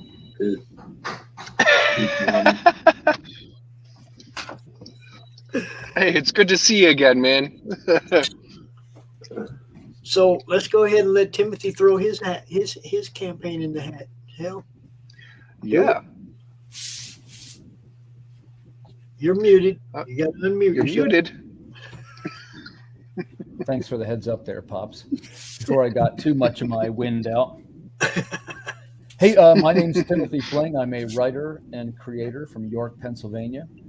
Most of you guys know me already. I've been putting out Kickstarters. I just did 5 in a row that were moderately successful. And I have a pretty good reputation of turning around products on time, and they're high quality products. So I'm excited to announce to you, we have a new title coming out. It's called Call of the Cryptid. And it is a cryptid-based science fiction adventure with lavish visual artwork. I'll hit you with a share here, Pops, if you want. Yeah, if you want to share the screen, you got admin. Yeah, I do. So I've been working on this for about 2 years or so. Some of our things, they take us a while. And this one is going to have the feeling sort of like a hand-painted art is the way that I put it. And it is a trippy visual adventure in the vein of the X-Files or the Matrix or the Day the Earth Stood Still, things like that. And you're gonna get a vibe of a 1950s classic sci-fi vibe from it. So if you like cryptids, we'll be doing some cryptid related activity along with it. For example, just this week I'm paired up with a couple of buddies online, and we're going to be showing original art each day. It's the on the 12th day of Christmas. So I'm on day 11 right now. You're going to see artwork from guys like Erwin Arosa, Sean Langley will be on there. Derek Stevens will be on there. Those are going to be the first three. So it's all very, and Rodney Fike. Don't forget, I got Rodney Fike on there. So it's very exciting, and you're going to be seeing some original artwork and all kinds of cool stuff. Right now, I'm just looking for some followers. It's titled Call of the Cryptid. If you go check it out, we're at something 45. I think it's 45 right now, followers. I need to get to 50. Who's got me to 50? So I got high hopes for the campaign. This is kind of a new thing for me. You know, it is an ongoing title. It runs for 4 issues, at which point the 4 issues would be collected into a trade. It's definitely written in the format of sort of graphic novelish. Like, we already know it's going to go to 4, if you know what I'm saying. So that's what I got going on. It's pretty cool. I've seen that word cryptid before. There's a comic called King Cryptid. I think that's from Alterna Comics. You ever heard of that one? I haven't, but you know, cryptids are kind of hot right now, and they go through hot and cold, I guess, much like zombies. But in my case, this is something that I actually started a long time ago and just now getting finished it. Oh, wow. Okay. Yeah. I mostly work on these other titles. You know, we have 3 titles, or I guess it's 4 now. And I primarily use the Kickstarter crowdfunding platform. That's where most of my followers know me.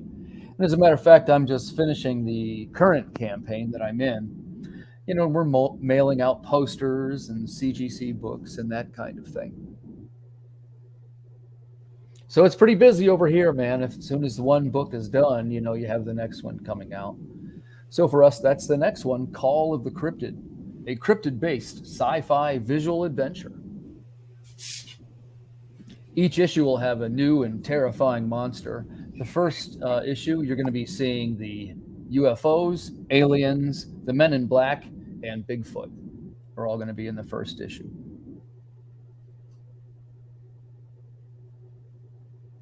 I hope you'll come over and check it out. How you doing, Vic?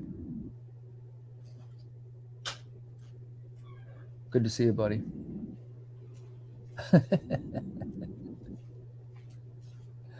Good deal, good deal. So thanks, Pops, for letting me do a little shout out for the book. That's like I said, that's why we're here. Yeah, man. Yeah, man. I'll do something with you too. I was telling the guys, I don't know if I could make it land on a Monday, but I probably could. But I do want to do some kind of Tuesday pre-launching something. Not this Tuesday, but the one after. If there's a spot for me. If not, I can record them, you know. But I think you might be interested in this too. I met up with, there are 3 or 4 of the guys that are doing this cryptid artwork, and we're going to release one piece of art each day. And I said, hey, well, I'll call you guys together and ask them questions about how they made their art. And anyway, I accidentally put an episode together, so we can either do that live or I could record that too. I'll talk to them Tuesday night, so I'll have a recording as early as Tuesday night. All right. Or maybe I should do a Monday. Like I say, I'll be flexible with you because I got a bunch of stuff in the can, you know. Well, Monday Madness is the regular show from 3 to 5. Right. Laurie's got the Tuesday morning brew, 11 to 1 Eastern. And then on Tuesdays, let's see, Hyde Hermit is from 2 to 4, and then Ginge and Pedro are at 7. So the open spot would be between 4 and 7. Unless we wanted to talk to Laurie about being on her. So what's that time? Laurie's is 11 a.m., 11 to 1. Yeah, I might do that too. Trying to get some traction, you know. Got 45 followers already. Now I'm closing in on 50. I still got a week to go. The signups, usually if you offer something like some kind of if you signed up early and then backed at a physical tier, you get this. Yeah. But only the people that signed up early and then backed on a physical tier right get this. You see what I'm saying? And it might entice more people to go sign up ahead of time. And if you're offering them something to do so. I got that CRoM trading card. Maybe I could pitch that as a giveaway. Or I want to do something. I got those wood pieces too. Well, no, you don't want it to be a single thing. You want it to be like an exclusive bookmark that only the people that signed up early, an early bird bookmark. Okay, yeah. Nobody else is going to get this bookmark. I don't care when you sign up. When you back me, if you didn't sign up early and then back me, it's an incentive to get them to go sign up. But you don't want to do we're giving away this one single thing. Everybody go sign up and we're going to raffle. You don't want to lay it out that way. You want to Gotcha. Well, if it was, what I meant with the trading card, I could do it though. Yeah. And give everybody a trading card that signs up early. Yeah. Go ahead, Vic. And for the digital maybe provide like a 5% discount because. Right. Yeah. Do an early bird special. Yeah.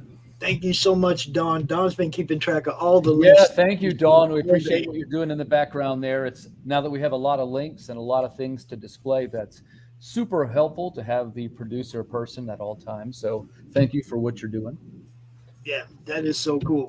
I went after the show last night. I look into Madness, and there's this post, and it's all the links of everybody that was. Yeah. She was doing them on the fly too. Like as people were coming in, their links would go up, which I thought that was pretty cool.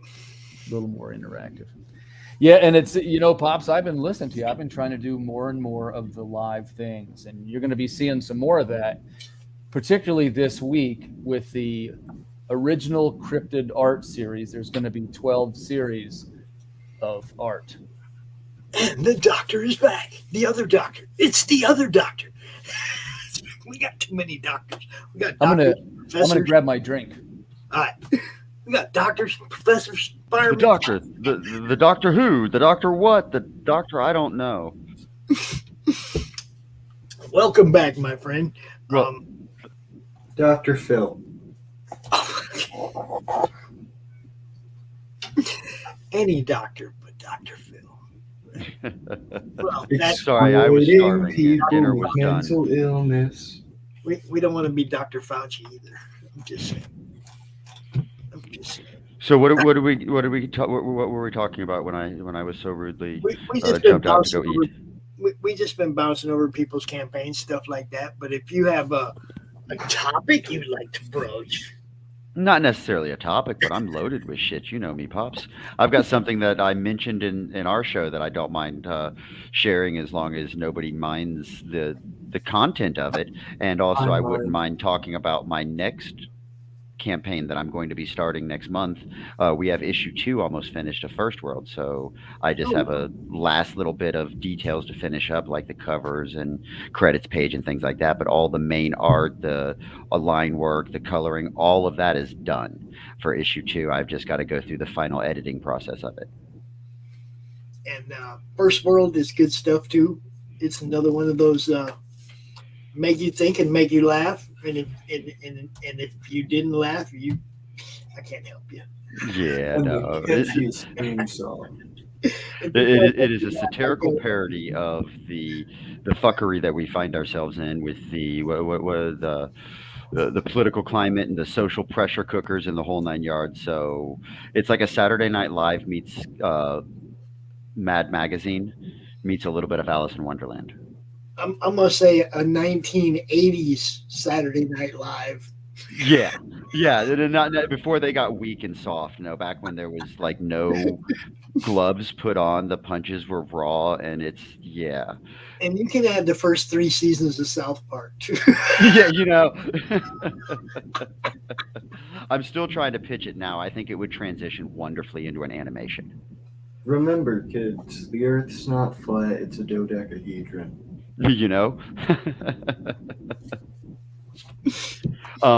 So if you don't mind, Pops, can I share let me see, where am I at? Okay, yes. Can I share my screen? Yes, you can. I am going to, where did you go? You are here. Why aren't you in my windows?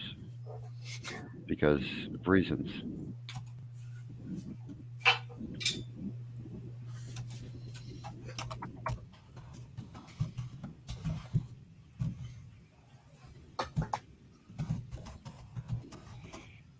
This is our new cover page for First World 2. How do I get that on the big screen? Oh, there it is. Oh, look at that. It's Auntie Sammy. Oh, yes. We have Aunt Sam. We have Mr. Mouseman. We have Pope, of course, on the screen in the back corner there. We're introducing Big Pharma and Input along with Mr. Mouseman.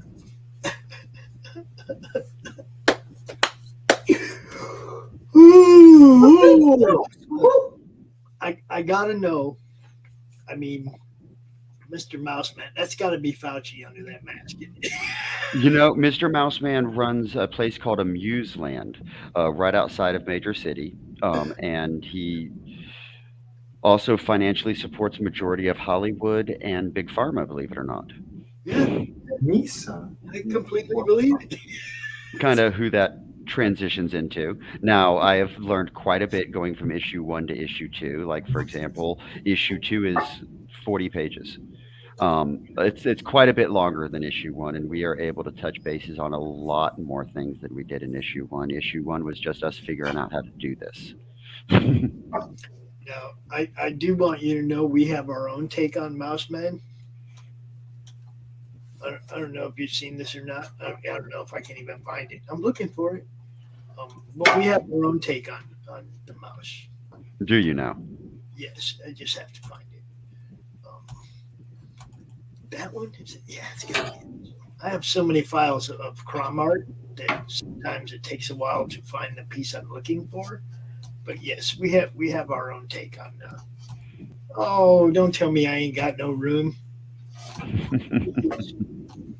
I got no room in the overlays. Okay, that one's gonna have to go then. Bye, because I need this one. But yeah, we have our own version of the mouse, or if not our version of the mouse, what we think of the mouse. Does that count?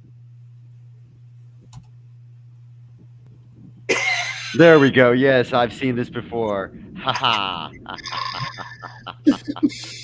It's CRoM, and yes. Mm-hmm. And that's because of the copyright things. We're able to start using the mouse more.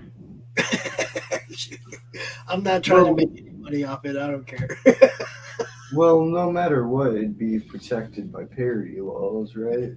It should be, but that in itself is starting to get screwy here and there.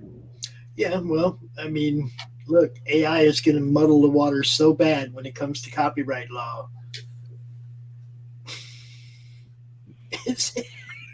Yes. Everybody's going to be able to do whatever they want with everybody else's stuff. In the end, it's going to be bad. You know, because, I fed it into a program. I didn't do that. But look what I did. Hey, you know, I spent 10 seconds generating something. I'm an artiste. Yes, but at the same token, wait a second. I want to actually jump in. Did that change what I'm looking at? No, it didn't. Let's come back to this real quick. We just went on to the AI thing, and I want to touch base on that. So let me share a different screen because, you know, I've got 400 screens open right now in front of me. Has anybody ever seen this before? No. Okay, the interesting thing about what this would do is it allows you to, let's say, upload any 2D image that you may have. So let's go ahead and grab this image right here. Inside of that long, I can give it a quick 3D effect just by uploading the image using the AI they've got up there to use as any kind of promotional figures of an already finished 2D artwork. Do you see how it's got the slight depth and rotations, and you can skew and mix all sorts of rotations. You can change where the focal point is and make it closer or further away. I feel like that's better, but it's still... You can go circular, wide, horizontal. But that's you messing with your own stuff. Yeah, it's artwork that I've already done. It's not like I'm using AI to generate artwork. No, that just seems complicated. It's easier to hire an artist, in my opinion, and at least that way you get somebody's art or translation not exactly what they think it wants to feed you. There's a reason to hire an artist, in my opinion. I'm not an artist. I can't draw a straight line with a ruler. No, not the guy. I'm clever and creative, kind of like handicapped porn, but drawing is not one of my fortes. The fuck? Welcome to First World. We've got a little bit for everyone, and it comes in sideways. Are you okay, Vic? Oh, it's no worse than when Rich just said, "Why is this lady jacking off a horse?" That was out of nowhere too. At least like that kind of made sense. Yeah, it was harsh. I like it. It's the best way to kind of explain First World. It's kind of rough. Did you get a chance to go through my character concept book, Pops? No. Do you mind if we go through it real quick here? Do it. I mean, I seen what you have in the back of the book. Oh yeah, no, I've shown you quite a bit of it here, and on the back side of it. But I have a screen share up there right now. If you'll throw it up, yep, there it is. So this is where most of my fuckery of First World started from, is the character concepts of which each individual character is. The first one is our main narrator-ish, and this is Above Average Joe. He runs a podcast that helps us kind of make sense of the fuckery of First World. He also has a co-host or somebody behind the glass called Common Sense, and that is kind of earmarked for the voice of the reader, or the Does he announce the voice of me. fights? I'm sorry, what? Does he announce MMA fights, perhaps? No, he doesn't. He's more on the reporter podcast side than any announcing side. But it's something I could absolutely see him doing, but possibly in a different universe. I was making a comparison. Even got the same name, man. You know, he's Above Average Joe, and just happens to have a podcast. Joe's a very popular name. Don't have any intentions of making anybody that has the largest podcast in the world upset, but I may or may not have sent him and his agent and his manager a copy.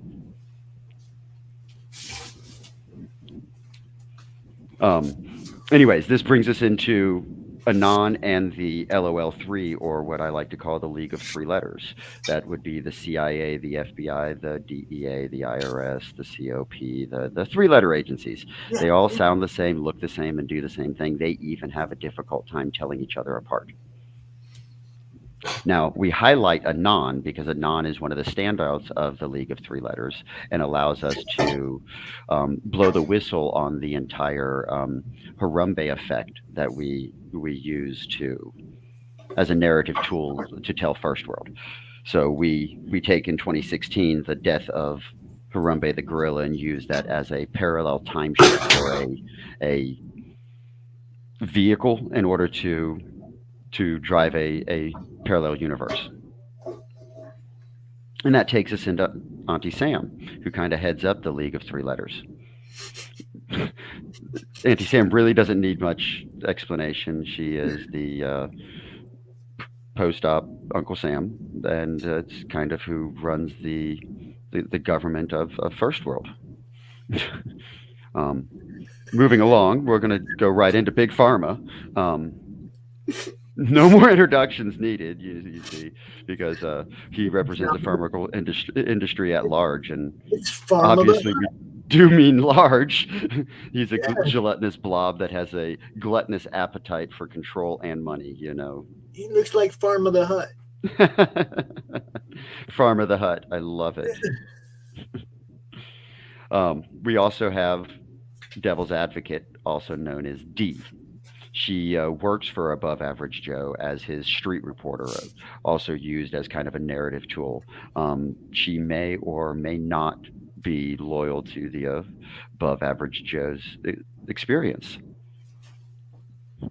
The Above Average Joe experience? Oh, yes. He's got a little bit of experience, and he likes to promote it on his shirt. What kind of experience? Carries us into another character we have yet to introduce into any of our books, but I am sure he's going to be making an appearance in issue 3. This is Found Fathers. He's an Appalachian redneck with the being haunted by the founding fathers of America. So at any given point in time, Jefferson or Jackson or Washington, even for that matter, can the Confederate flag overall chatting in his ear. Well, he's an Appalachian redneck. Of course, he's got the Confederate flag. I feel disrespected. It's about heritage, not about racism, right? That's right. We're not all racist. Just most of them. Just the ones that like that orange car. Hey, I was actually almost named Luke Duke. According to my parents. But anyways, Input is the next one we're going to come across. You see, Input is the dictator of Cold Asia-ish, and it's a country over there near Mother Country somewhere. And it's also the birthplace of social media and the Betaverse. We have found the enemy. Brings us into LGBTQ or HNSKR. Very, very little explanation needed. Really can't make up their mind what gender, ethnicity, or anything for that matter.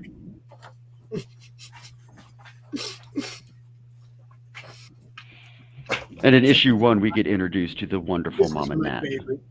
Mama Nat is kind of like that grandma that will smack you with a spoon while she's cooking and go right back to cooking while she's lecturing you. Kind of like I would see the Matrix. What was that one? That one woman in the Matrix that Neo went to go see. What was the Oracle? Kind of like the Oracle from the Matrix. I like Mama Nat. She don't get her wrong. She's got a sharp tongue and she'll cut you with it.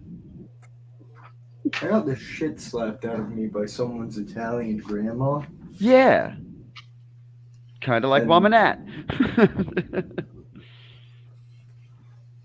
Of course, we go into Mr. Mouseman now. Mr. Mouseman we touched on earlier, but he runs Amuse Land and financially supports the majority of Hollywood and a big section of the pharmaceutical industry. Can we call him Mick? We might have to make reference. Mister. You gotta go Mister. No, I've got to go ahead and give hats off to my concept artist, Antone Blackman, for the way he delivered this concept to me. I got the spooky black, just nothingness of the mouse.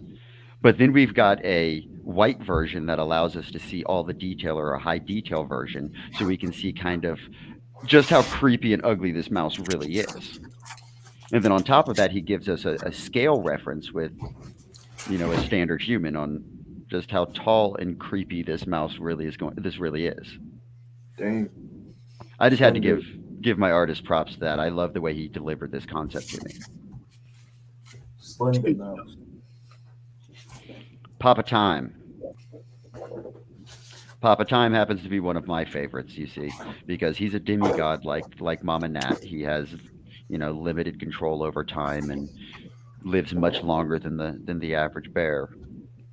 But he also has a vehicle he can transfer through time in a little bit easier, and called his Retardus, which is a red phone booth. And hearsay has it is that even Pope got his Time television in a bet from Papa Time. Can't be confirmed or denied at the moment, but that is word on the street, is where his coronavisor comes from. Speaking of Pope, that's going to be the next one I want to illustrate, is Pope, which is the monkey inside of the suit. If you pay attention to the hat there on the back there, you'll see 3 little screens. That's his corona visor, or his time television. That's what allows the monkey to see the past, present, and future of events, depending on different timelines he decides to massacre. And that is what takes us into the fuckery of First World, is Pope's meddling in the timeline, which creates the Harambe effect when he assassinates the Messiah monkey. Rip Harambe for real. I'm sorry, what was that? Rip Harambe for real. Oh yeah. I had to grab every conspiracy theory I could find on the dark corners and Listen to me. the cobwebs of the internet. Mom, not the gorilla. Well, issue 1, we highlight very, very well the Harambe incident and how First World fracture started. There was actually a very, I'm going to say, a well-done review of issue number 1, where a guy goes through it page by page and rips it apart, taking consideration on things that I never even considered while publishing, and is causing me to do an issue 1 reprint, believe it or not. You should have done like an issue 0. Do the old 90s games. I might actually have to go backwards and do that, just to tell a little bit, because there's lots and lots of detailed layer stories that adds to this. For example, why is Pope and Above Average Joe the monkeys? Is there a connection between the two, I wonder? What's my fascination with monkeys? Because then you go into Harambe. But anyways, we're going to continue on to our next one. This is going to be Umtra number 1 and Umtra number 2. They have not been released officially yet in any noticed in any published They look issue. huge. They look like they're the biggest, the best. But we may or may not see a little introduction of the Umtras at the end credit scene of issue number 2, because if it works for Marvel, why wouldn't it work for First World? So, well, after we give credits to everybody creating it, we give you a little snippet of what's to come, or a little bit more of a feed in.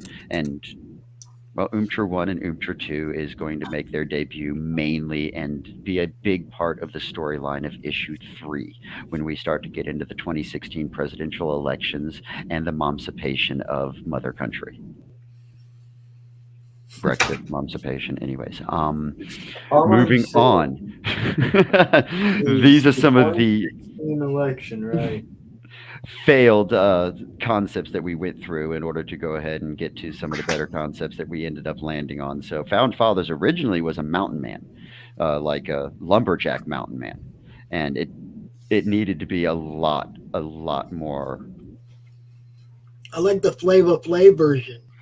Oh yes, the Flavor Flav version of Papa Time. Papa Time's the challenge I gave to my artist for Papa Time would be a combination of Rip Van Winkle meets Flavor Flav. Is the idea that we're going with Papa Time. And he happens to be one of my favorite characters to date outside of Auntie Sam, because yeah, I'm having a lot of fun with Auntie Sam as well. Kook makes sense for the Appalachian guy. And maybe he's not just haunted by the founding fathers of America, but maybe he is. They also can possibly possess him and enforce their will. Like we do plan to make fun of every event we can find or conspiracy theory we can dig out of the last. Please don't tell me there's any 9/11 jokes. 5 years. Oh, we're not going that far back. We're starting in 2016, but we might have to. I do have a spin-off that I want to do that actually centers more around Papa Time and a character that has yet to be created called Z, representing, the Zennial generation, where he might steal Papa Time's retardus and take it on a joyride through history. What are you saying about Gen Z? He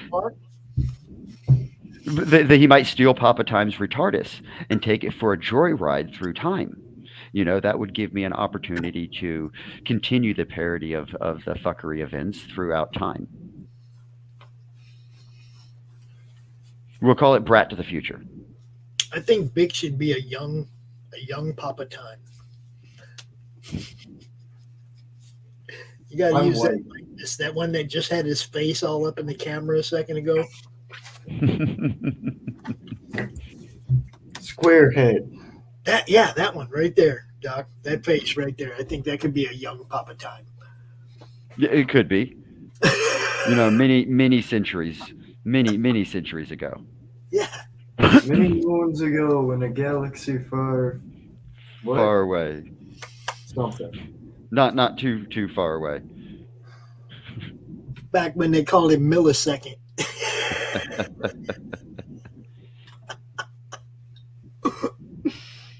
Oh. But I just wanted to take the opportunity and plug the fact that, First World issue 1 was a success. I funded, we printed, we completely sent out, and we decided to double down, go further, and we have issue number 2 completed. And I plan to launch probably on the 2nd of April, as I believe, when I want to go live, or possibly. All I say is Harambe has to be the reincarnated 6-gun gorilla. I'm not sure I understand the reference. 6-gun gorilla. 6-gun gorilla. Nope, I'm Okay. missing a reference here. I'll give you the ref. I'll give it to you. It's a public domain.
Yes. Our boy, That is the my boy, 6-gun gorilla. Our boy, Brian Christgau, and the 6-gun gorilla. And there's the link if you want to go check that one out. Oh, absolutely. I'm going to have to definitely check that one out. That's a good call. It's a great book. I was lucky enough to get the first 8. I ordered number 8, and Brian sent me the first 7 to go with it. So I got to read the whole series. It's awesome. Can't wait to get my hands on 9 and 10. Preston Acevedo art. It just don't get much better than that, man. It's, a really, really good series. Man, I've been saying that a lot this weekend. There's some good stuff out there, guys. I've read some really good stuff the last couple of years. I ain't lying. Really, really good stuff. Oh, Pops, want to see the garbage that's been flaking me? What you I'll got buy there? them. Oh, wow. Because, well, like I said, raised around Jamaicans, we'll buy them in for some reason, is what I decided to acknowledge. Because, well, dump here are some of the weirdest fucking cryptids.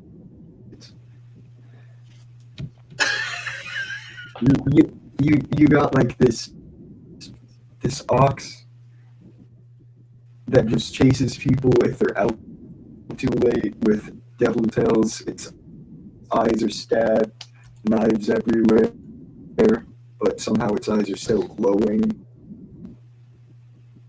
It's the weirdest shit, and it's awesome. We'll have to see it after you color it. That's badass looking. Yeah, it looks good. I am envious of artistic talent because I have none. Yeah, me neither. I don't draw. Yeah, I mean, I can kind of draw, but it seems too much like work. I put ink and pencil on paper, but it doesn't. It's not drawing. Oh God, no, it's not drawing. If I ever said it was drawing, so there would be something horribly wrong. I feel like you should definitely ink a singular line of one of your books and say you're the artist. You know, I might actually have to do that just because. Trace one of the lines that are already existing. All right, so check it out. Just ink. I drew this once, a long time ago. Well, not that, 4 or 5 years ago. It's Billy Tucci's sheet. Right? Look at that. You can draw, Pops. Okay. But this is the deal. I don't know how to draw. Okay, that's like me looking at something and then drawing it. Right? You see, copy every line. Okay. Down. I can have a piece of tracing paper But on I top of can't it, and it looks like a create third grader something did else. it. I can't create something of my own and draw it and have it look anything like that. That's me seeing what somebody else did and being able to recreate that. But I don't have it in me myself. I have to see what I'm drawing. You know what I mean? Well, here's an interesting question. Do you think in pictures? Excuse me? Do you think in pictures? No, I think in movies. So you think in like images or videos? It's all action. There's no still photography in my thought. Gotcha. So it's all patterns and is it heavy audio driven? Kind of, because I spilled this. I came from radio. I came from radio. What can I tell you? So yeah, I can just assume it's got a heavy. Many moons ago, when television was expensive, back when the world was in black and white. When that Actually, had a mic that worked. Read a fascinating article earlier about the black and white television, and that likelihood of dreaming in black and white back in that generation is the same as dreaming in Technicolor in this generation. And see, I always just dreamed in grays and blacks and whites. When I dream, I don't dream much. I don't sleep enough to get to REM much. It's been decades. Yeah, I think I stopped sleeping when I had children. I just don't sleep long enough. I hear everything. Every little noise wakes me up, right? Between 2 to 4 hours is before I've got to get up and at least, go get a drink or walk around. And yeah, or I hurt. Yeah, and I can't sleep anywhere but on this flat of my back. Oh, see, I can't sleep on my back. Nope. Flat of my back is the only position I can sleep on, or I can't move for the first 20 minutes of the morning. Oh, getting old sucks. I just had that problem with one hand. I get up in the morning and it's like, all the fingers hurt and they don't want to bend and they don't, you know what I mean? It's like I have to work them awake in the morning. My hands are bad. Yeah, no, I've got no. Bad knees, not bad hands, and my back. Yeah, no. Anyways, I was not kind to my body when I was younger. I get that. I know that 100%. I'm gonna have bad back. Probably from just your posture and drawing. Yeah. There's no other way to do it though. It's like carpal I spend 6 hours a day at this table. Yeah. 6 days a week because sometimes I'm lazy. Because sometimes I'm lazy. Yeah, so that's why he doesn't work 7 days a week. We've all got to be lazy every now and then. We can take a day off, once a month. We could get Rich to chain you down in that basement, Vic. Work you till you're old. It's off.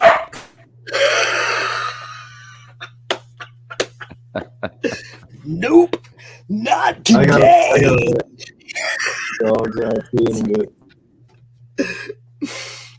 I say nope, not today, boys and girls. So what else is going on, Pops? Well, hey, Amy. Oh, she's back. What's going on, Amy? Who's here? Everybody's off camera. Yeah, everybody's off camera, half muted.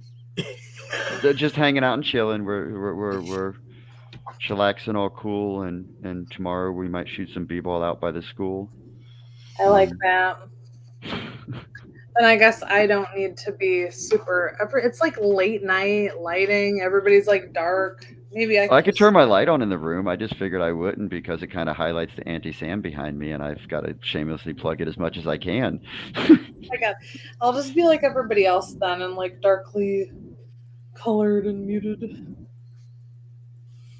Shit, you want, I could. But Doc, you're back. I'll keep y'all back in the dark if you want. I could do What that. happened? I got hungry and I wanted to eat dinner. Oh. Did I hear And dinner got finished right as the earlier? podcast started. Did I hear a baby crying earlier? Not on mine. It You wasn't might on my have heard side. my grandson up there. Oh, it was your okay?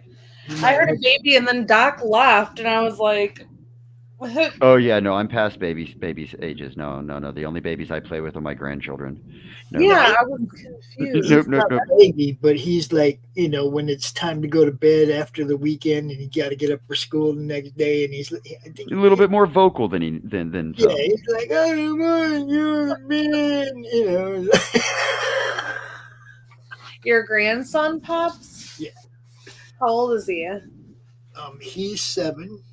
Oh, 7. Okay, that's like still kind of a baby to me in my Yeah, opinion. he's the youngest. He's the youngest, so he's the baby. Yeah, and the youngest will always be the baby. Fuck yeah, I'm gonna be babying mine until I don't know when. I don't think he'll ever. I don't know. Well, be He's- careful because I was the baby. You might create something like me. Well, my son's gonna have Arrested Development for sure because I'm gonna be babying him until Kingdom Come. There's no doubt about that. My little boy. That's always gonna be my little boy. A strong man needs a strong mama. Oh, well, that's yet to be seen.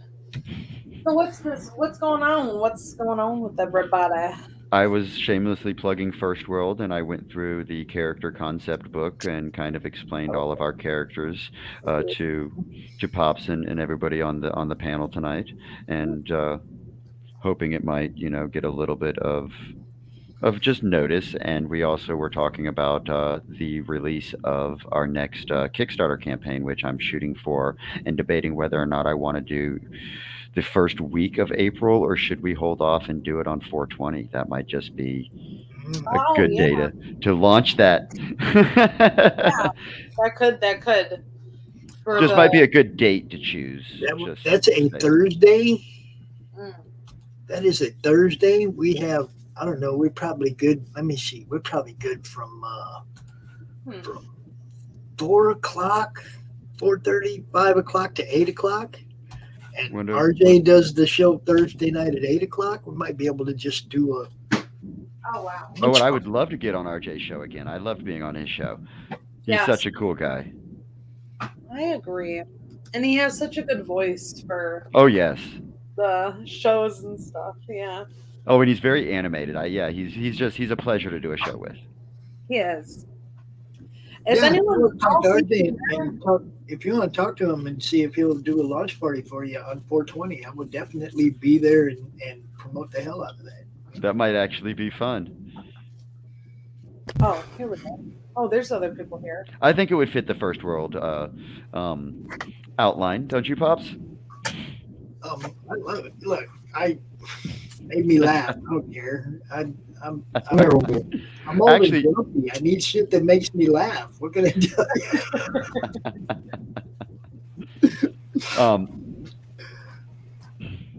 Look at the puppy. Very cute. Oh my good lord. Your breath smells like shit. Rude. That's one of the 6 mouths that was making noise earlier. Yeah. Aww. So sweet. It's not even including that demonic Oh, hill. Michael's there with his dog too. Look, Michael's got his dog there too. Hold up. Oh, don't even play with me. Look. Is that a little weenie dog? Come, dog. I didn't see him. He's black.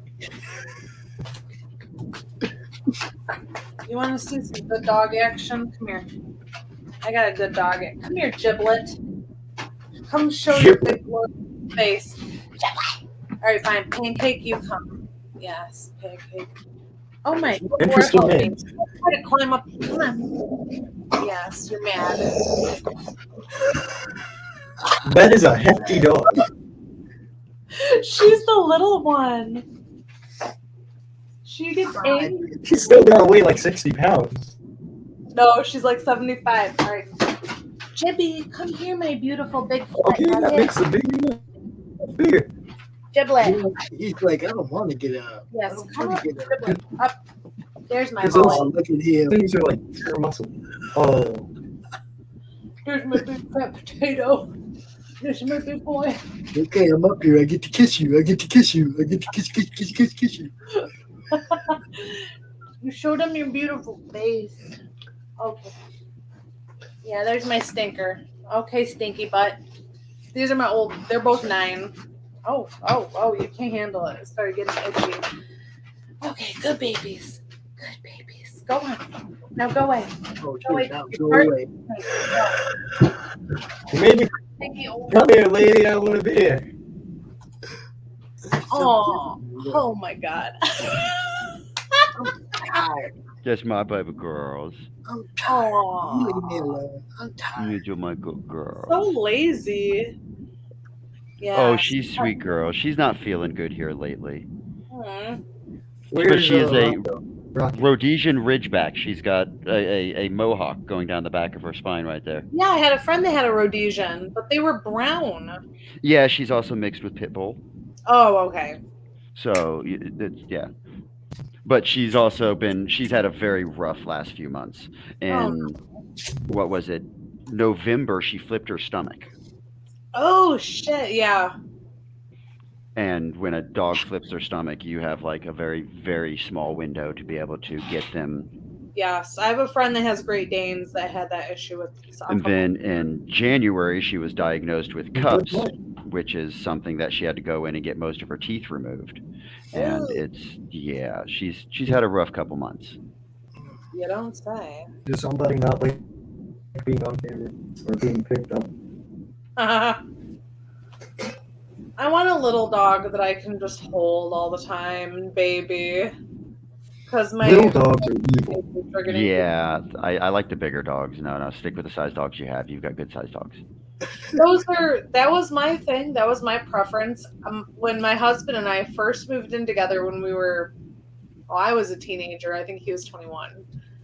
And he was like, I don't want a fucking dog. Fuck that, blah, blah, blah. And my parents bred boxers. So I was used to being, inundated with shitloads of big, crazy hyper dogs. And I was like, I'm getting one of those puppies. No, you're not. And I was like, well, my name's on the lease. So yes, the fuck I am. You can leave. I'll be here with my dog. Yes, it's his dog now. No, well, that dog passed away. That was him. I have a necklace of him. 6 years ago, almost. That's how old we are. But that's my anyway, Ilko. She's 13. Mine only lived just past his 8th birthday. It was a fucking crime. That's why I love boxers, but I'm like hesitant to get another one because they don't live very long. Well, what happened? He had cardiomyopathy, which they actually call it boxer cardiomyopathy because it's so common, in conjunction with anal gland cancer. So he had mast cell tumors on his booty hole, and that actually led him to have cardiac arrest from the myopathy because they can live with the myopathy for a while. But when he developed the cancer, it just kind of, shit the whole system. Yeah, Yeah. So, but my husband, it's funny. We've been together 20 years next year, and he was like, I'm not having a dog. I don't want a dog. I don't want a dog sleeping in my bed. Because he knew that's how I roll from when we were dating. I mean, we were dating at this time. I had this dog's father I raised, and he would sleep in bed with me, and he was like my little baby. I don't want a dog. I don't want a dog. And this dog that we had, this boxer, he got to be over 100 pounds. He was fucking huge. Big dogs. Yeah, big dogs. He was very big. He was great. That thing running at you, you must have been like hit by a brick wall. What was that? All I heard was brick wall. If the dog runs at you and jumps on you, it's like being hit with a brick wall. Oh, yeah. Oh, yeah. Or a small car. Yeah. But thankfully, we have them very well trained. They didn't run and jump at you. These two, they're insufferable. You can't train them. They're 9 years old and they do what they want. That's fine. So my husband went from like, he went from I don't want any dog to we're not allowed to have a dog in the house that's under 70 pounds. And that was all my design. So now we have I our. could say at least 50 pounds because yeah, Ilko's lost a little weight. Yeah, no, I like big dogs, and I cannot lie. But now that both of my human children are getting bigger, I was like, please, Kenny, I want like a little Frenchie bulldog or something I can like carry around and pat and let fart on me. No, I've always wanted a big cat. I've always wanted like a serval or something like that, a 40-pound cat. No, dude. One of my best friends, I'm still best friends with her. I'm actually going to stay with her during C2E2 in Chicago. She had one of those Savannah cats. Yeah, one of those. Fuck that. I've met that cat. It was an asshole. And I thought it was the coolest shit because I've known her since I was born. She's a year older than me. And she always wanted one, and she always liked cats and panthers and lions and tigers or whatever the fuck. That would be cool. No, it's not cool, man. It's cool until you get your face ripped off. Yeah. Well, I had to wait till my kids got old enough and they weren't looked at as prey before I could even think about getting one. It's not that it was vicious. It was just like it's a wild animal. It's like not tameable. So, no. It's not tameable by some.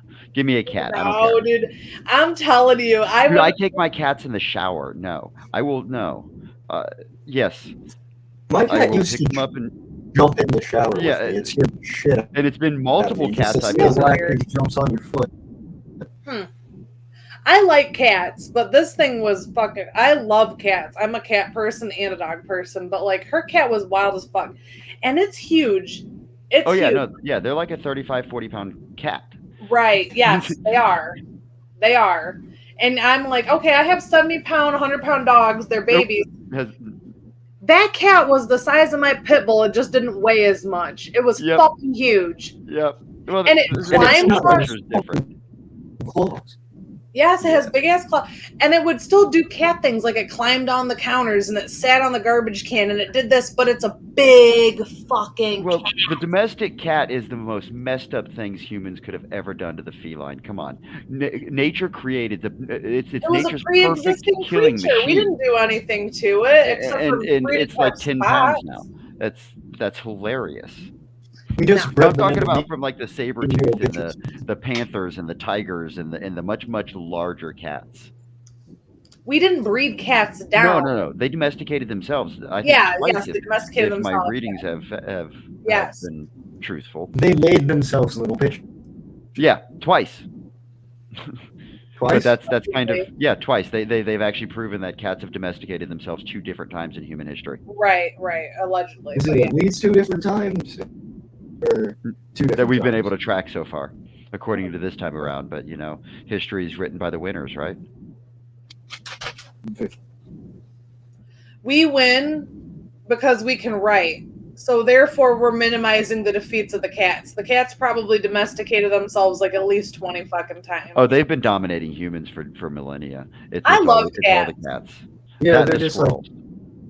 I love don't feel dogs. like losing. These have food. I'll let them Yeah. pet me, and I'll occasionally scratch the shit out of them. I have a pet dog, but I'm my cat's bitch. Yeah. It's funny to me. I don't get why most people who love dogs fucking hate cats. I love dogs. I love my dogs, but I love I hate cats. them because they attack me and then I bleed all over my page. Oh no. Well, we're horrible, filthy, fuck-ass cat owners because growing up we always declawed the front claws, so I never had that problem. But we always had them indoors, to be fair, and it wasn't. I'll scratch them back. I loved my cats. Oh, and I did try them. I had some to take baths and to fetch and shit, but they still did what the fuck they wanted to do. Oh no, my cats will do what they want as long as I'm not involved. They will warn me before they get real vicious with me, and I know how far I can push them. And the big cat is cool. I'm just saying that the jungle cat is not the fucking way to go, because that son of a bitch is a wild ass cat. And I'm telling you, when this motherfucker, look, I'm gonna pantomime for you, so have fun with this, because I was like, cats are cool. This is cool. It's cool looking. But when it was like, all arched back and hissing. It was legitimately terrifying. It was like I didn't see it. Yeah. I was like, I don't want to fuck with you at all. I don't want to fuck with you at all. Oh, I hope so. I have this like 30-pound fat ass gray cat that just randomly attacks me, and I kind of box at the thing just to keep it back. It runs up at me whenever I try and leave the house because this thing's outside most of the time because we can't keep that fucking hippo in. Your mic's breaking up, Junior. It is breaking up something fierce, buddy. Oh yeah. Try to come back. Yeah. No, man. Try turning it off and back on again. I had a gnarly fucking like 10-pound tabby cat one time named Little Tiny, but he was little when I got him. That son of a bitch got huge as fuck, but he was declawed in the front. He used to beat the shit out of my boxer dogs when we were growing up. That was the funniest shit on earth. My dogs would look at him like, you really think you're doing something, huh? He thought he ran that bitch. He did not. But the dogs let him think he did. They were very good. Yeah, when you raise a dog and cat together, typically it's the dogs that. I have pictures of this one and his daddy sleeping with my cats all in the same bed. Oh, so precious. They didn't know though. I was like stealthily sneaking in. They didn't even know I was in the house, and I would like catch them around the corner, take a picture, and they're all cuddled up together. As soon as they knew I was in the house, they were like, I don't like you, go away. We're playing games now. I don't like you. But if I wasn't around, they loved each other. Does anybody know who Peter Berry is? Peter? What's the link? I don't know who that is. I don't know either. Pops, if you don't know who it is, then nobody knows who it is. You know everybody. That's the way I look at it. Yeah. We're getting ready to wind this thing down anyway. We're not going to go too much longer. So if anybody has any last minute things they want to drop out here, now's the time. Okay, well, I have a couple last minute things. I'll go first if no one else has anything to say. I actually have a couple decent releases coming out next month, which I never talk about my shit on my show or anybody's show. But I will. And no one will ever see this, but it's cool.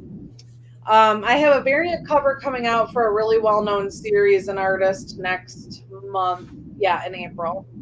And so when that drops, I will let everybody know about that.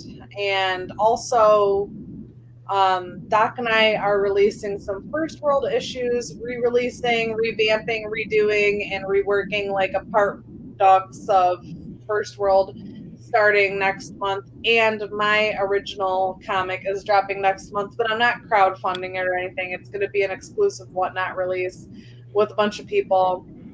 And then in tandem with that release, I am releasing it in novel form of this year as well. So lots of things going on with me, but I'll keep people updated on that if they want to check it out. I am on the pred catching panels. What the fuck? What does that mean? I think it's another all of the prick from earlier. I don't know, but we're winding down, man. No matter what, it's Did some drama go down while I was at dinner? No. Earlier today we had a troll attack. I don't care.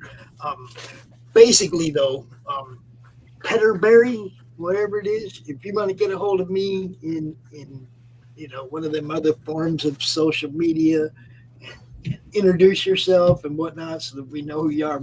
We kind of have to vet who we bring on the show now because we've had idiots, you know. I'm an idiot, just in a different I want to talk to Amy though, so I'm one of them. you know, he wants to talk to Amy. You know. Oh, okay. Chat with Amy, right? Okay, so that's fine. I've had trolls coming at me before. It's fine. I don't care.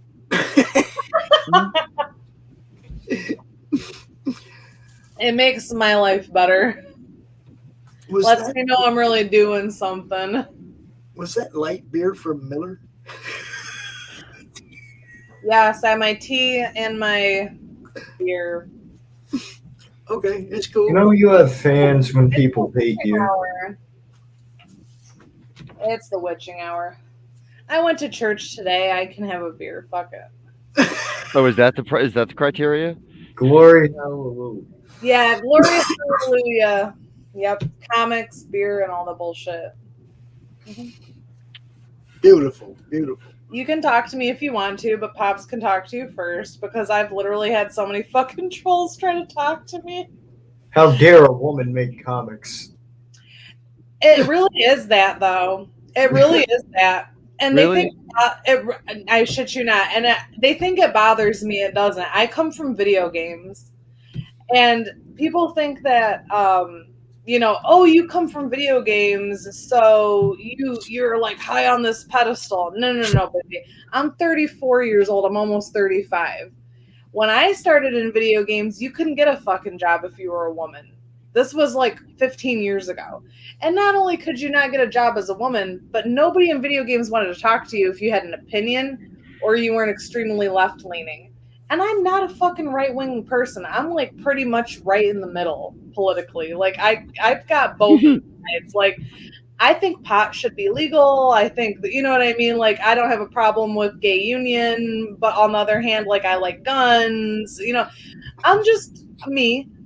But I couldn't get any work. I got exiled from the video game community after working in the video game community for a couple years because I have a vagina.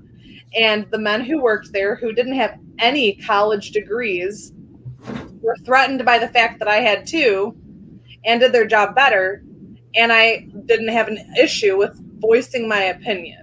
Now, did I put it out there? Did I post on social media? Did I go to parties and state it? No, I didn't. But they knew I had it personally, and that was a fucking problem between me and them. So I do have people come to me, oh, you're in video or you're in comics, you do this, you're a woman, and you should have this opinion and you should do that, and I'm going to shit talk you. I've already done that.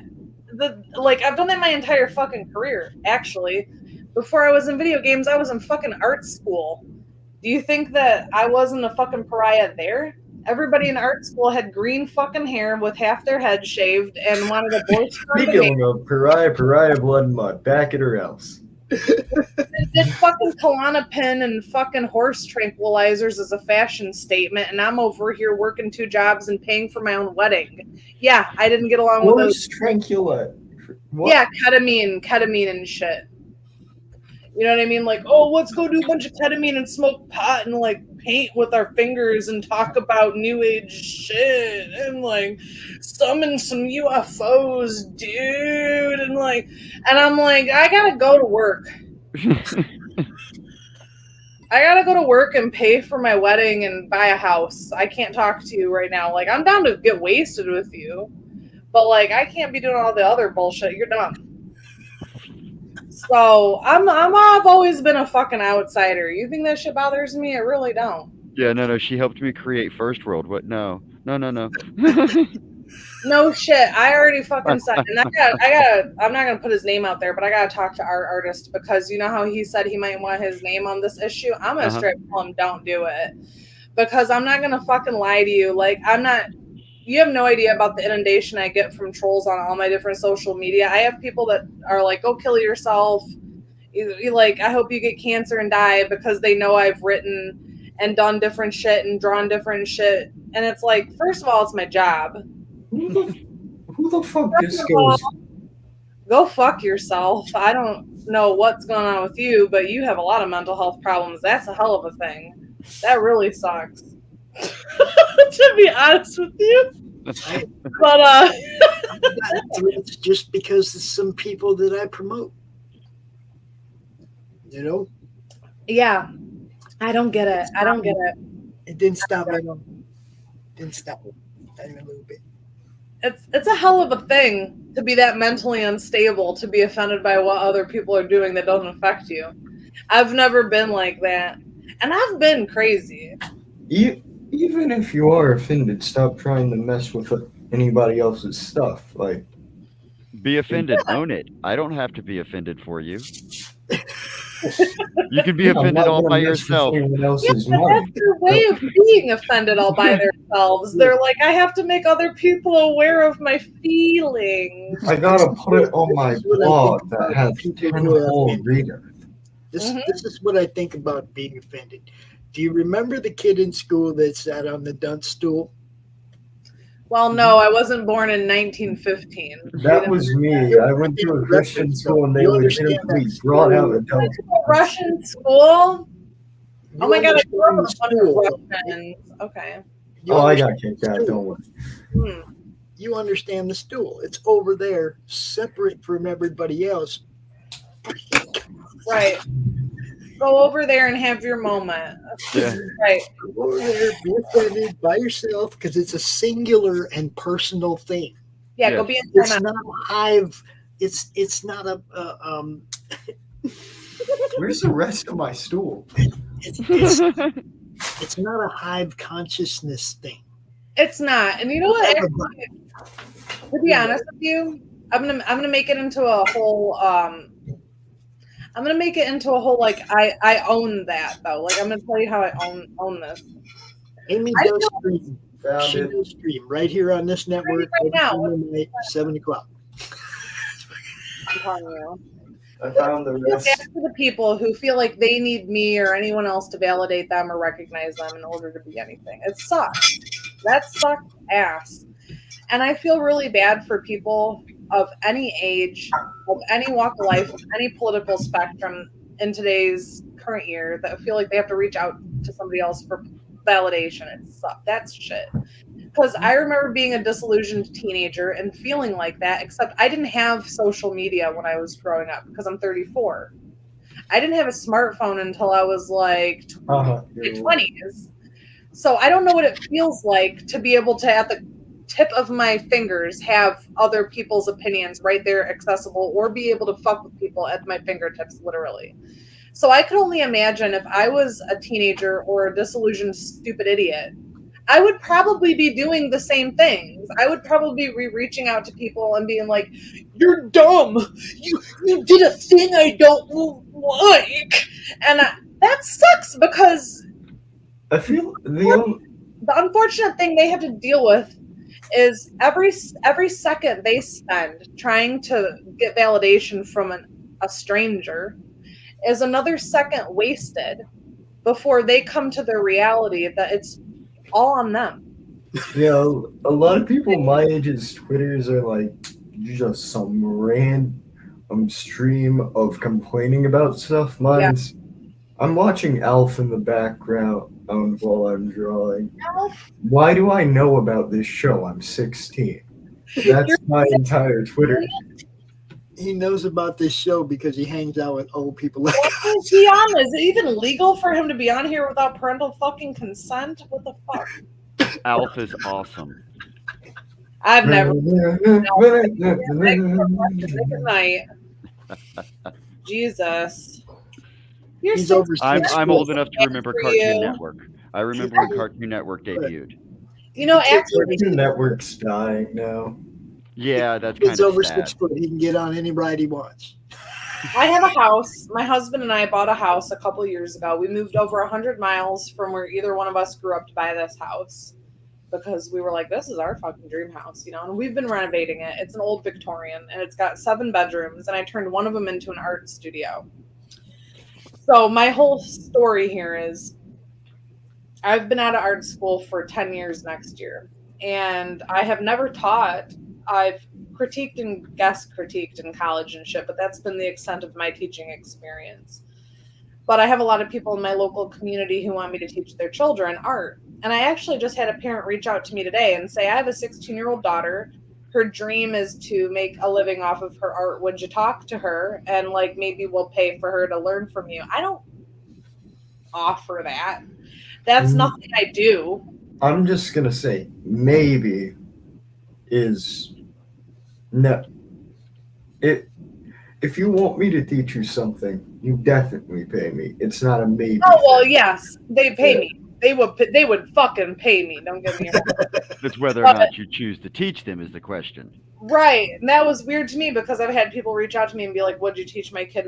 They've all offered to pay, don't get me wrong, because all of these people are also, I know them. They're the parents. Unfortunately, that's the age bracket I'm fucking in now at 34. I know 40-year-olds, 50-year-olds. Have you done any I want to speak to the manager. Yeah. Wait, can I get my... That's where I'm at. I'm a fucking Karen, apparently. I want it. Have you ever done any instructing or that's close enough. Coursework? No, not officially, Doc. No.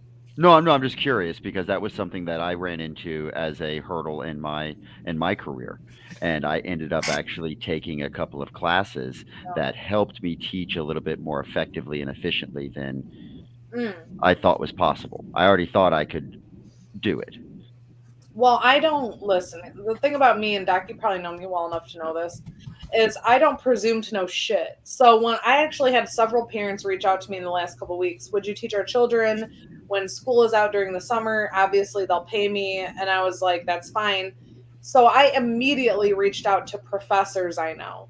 Gotcha. Yeah. No, I know you well enough that you're going to do your homework and look into that a little bit further, but I'm not going to be like, I know everything. I wasn't saying that. I was just I know you're pre-warning not. you in case it was something you hadn't thought about as of yet. No, I know you're not. I'm but a future planner. and so am I. So that was the first thing I said. I was like, what, would you help me? Would you give me advice? Would you share your ideas of curriculum with me?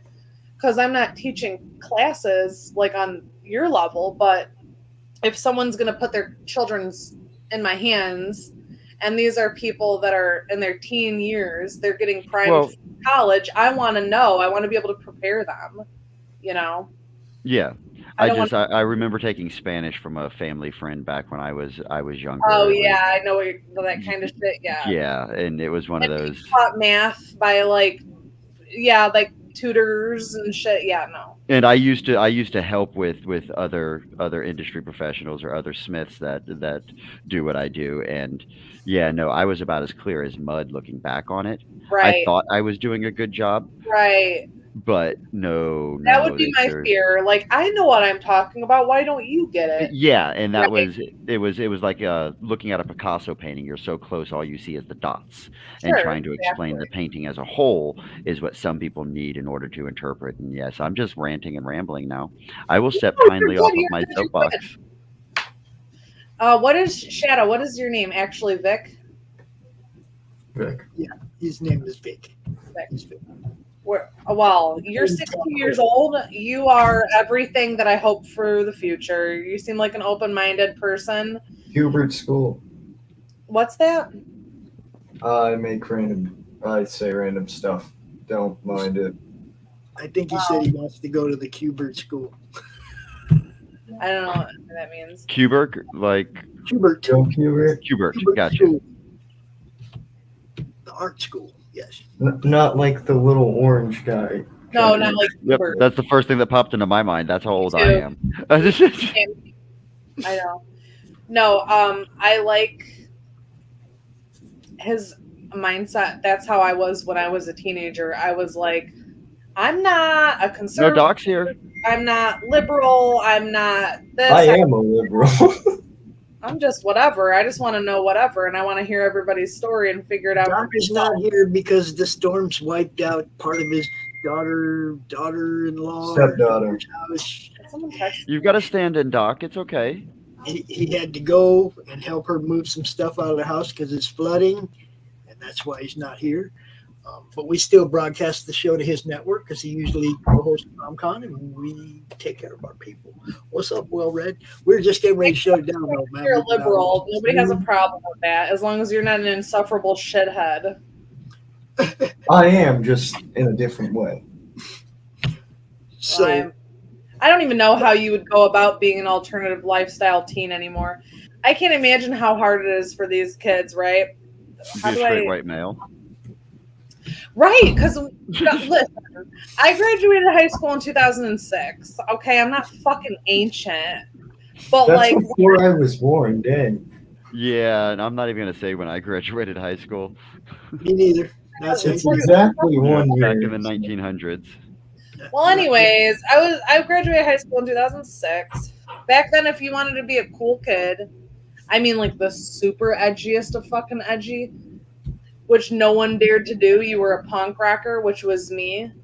I mean, like nobody did what I did. Like we got tattoos at 16. I conform with the nonconformist.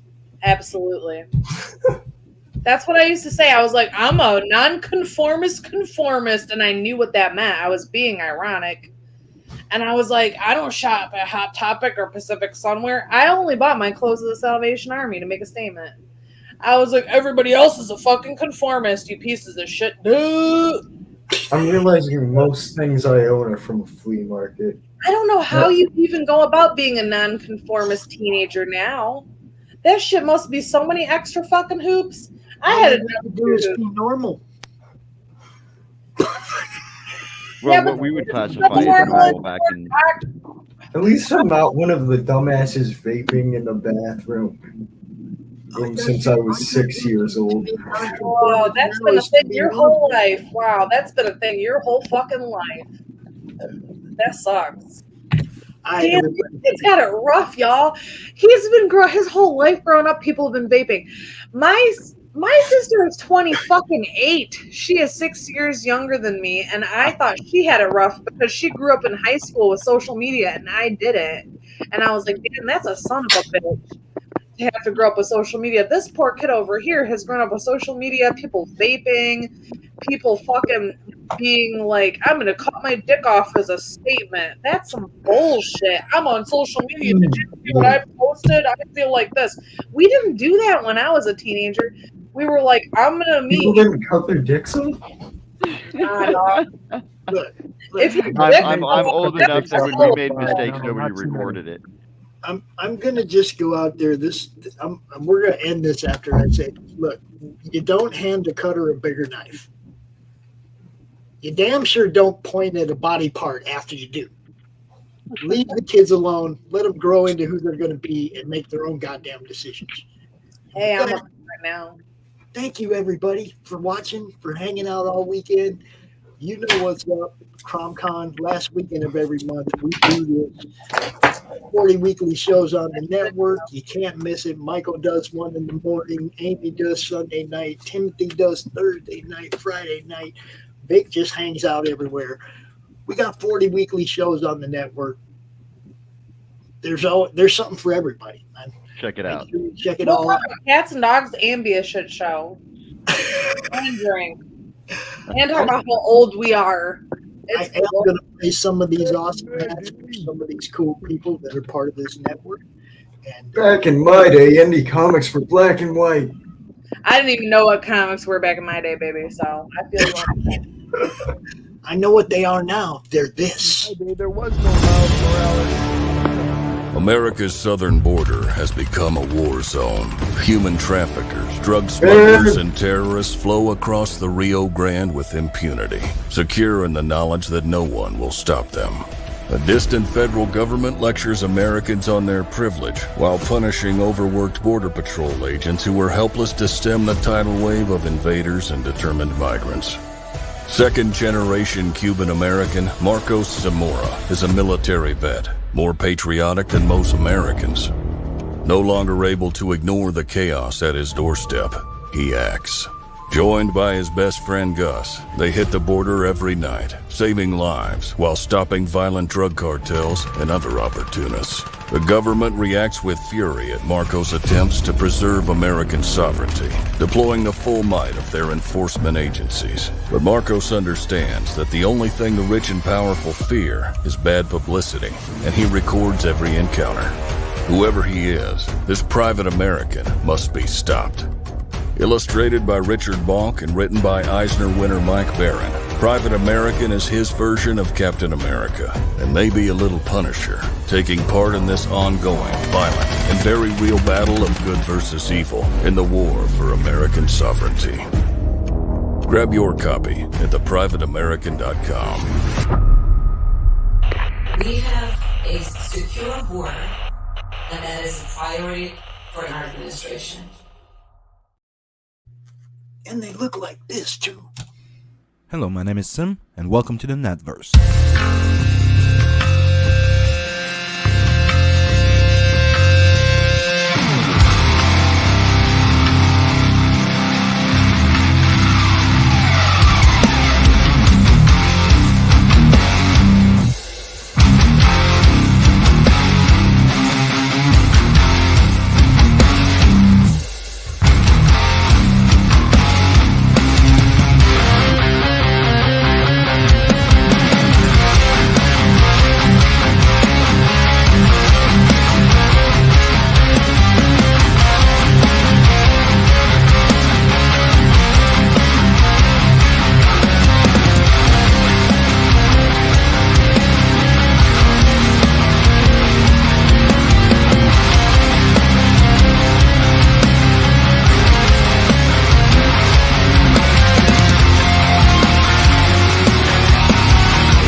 Bringing you sex, sass, and style. Buckle up and unlock your imagination for a fun adventure with these death-dealing dames. They sail the galaxy in search of spoils. The most dangerous acquisition, and the most fruitful, are the legendary Splinters of Yggdrasil. The Splinters are magical artifacts forged from the Tree of Life that wreak havoc on the universe. The missions are perilous, but the bounty is glorious. Enjoy our hyper-fictional wonderland. How is a pirate ship sailing through space? 'Cause magic. How do they heal so quickly after battle? 'Cause magic. How are they able to communicate through jewelry? 'Cause magic. It's all about the characters.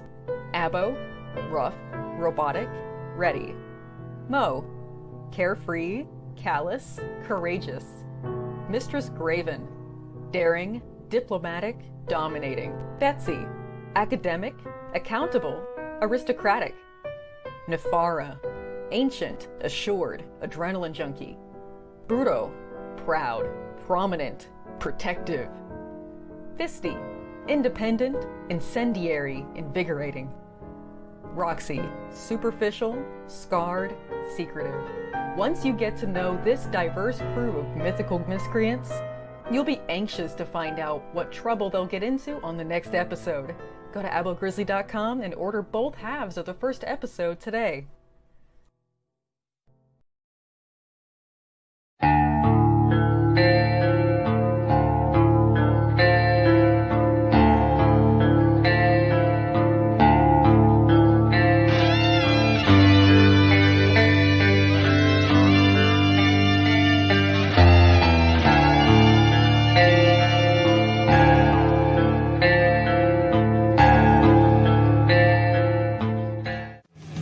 You're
In a world where creatures of myth and legend exist, a covert task force is charged with keeping humanity safe from supernatural threats. And when young Nancy Moon stumbles into the eternal battle between good and evil, she finds...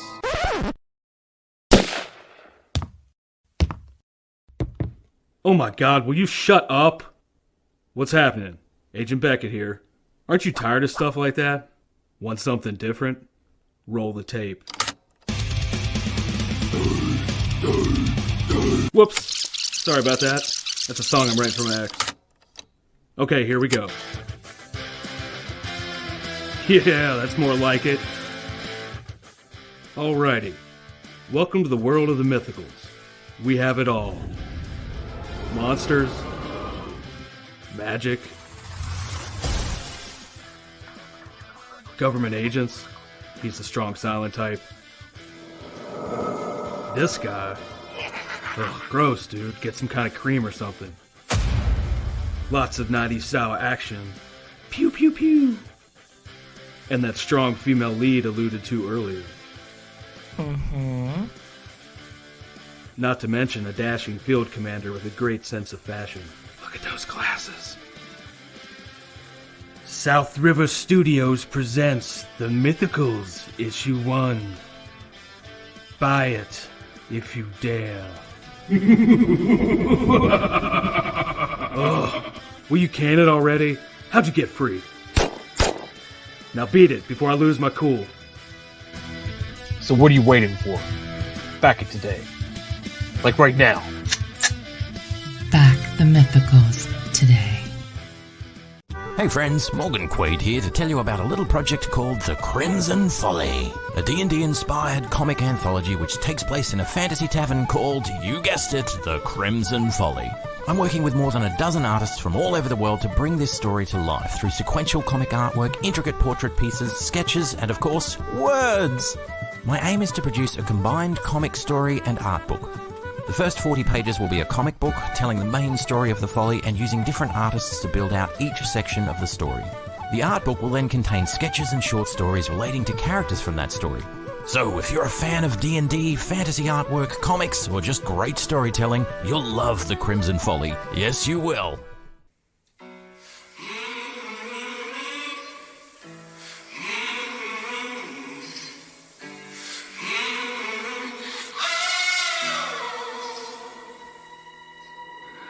I'm a setting sun, but I'll never run. I'm a dead man walking. I'm a dead man walking. I will stay and fight as long as I'm alive. I'm a dead man walking. I'm a dead man walking.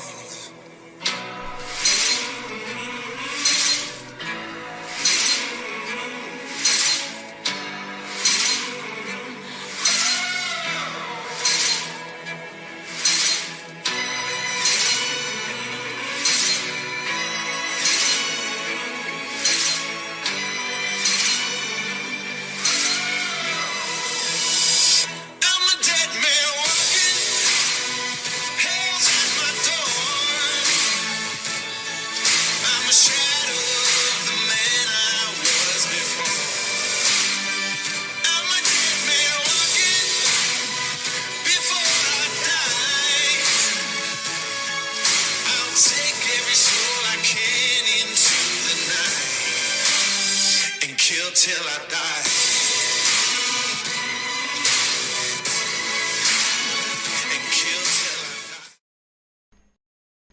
How do you end this thing? How do you put the where's the brakes on this bus? I forgot. Jazz hands. Jazz hands are done. Comic Books for Kids provides comic books to kids in hospitals and cancer centers across the U.S. It's a place where we can all work together to make sure every child has a comic book. 100% of all proceeds go towards the kids. It's about making a difference, and while they're in the hospital, allowing them to fly like a superhero, battle dragons, or rescue teddy bears. We are in every state in the country and now support over 160 hospitals. Every month,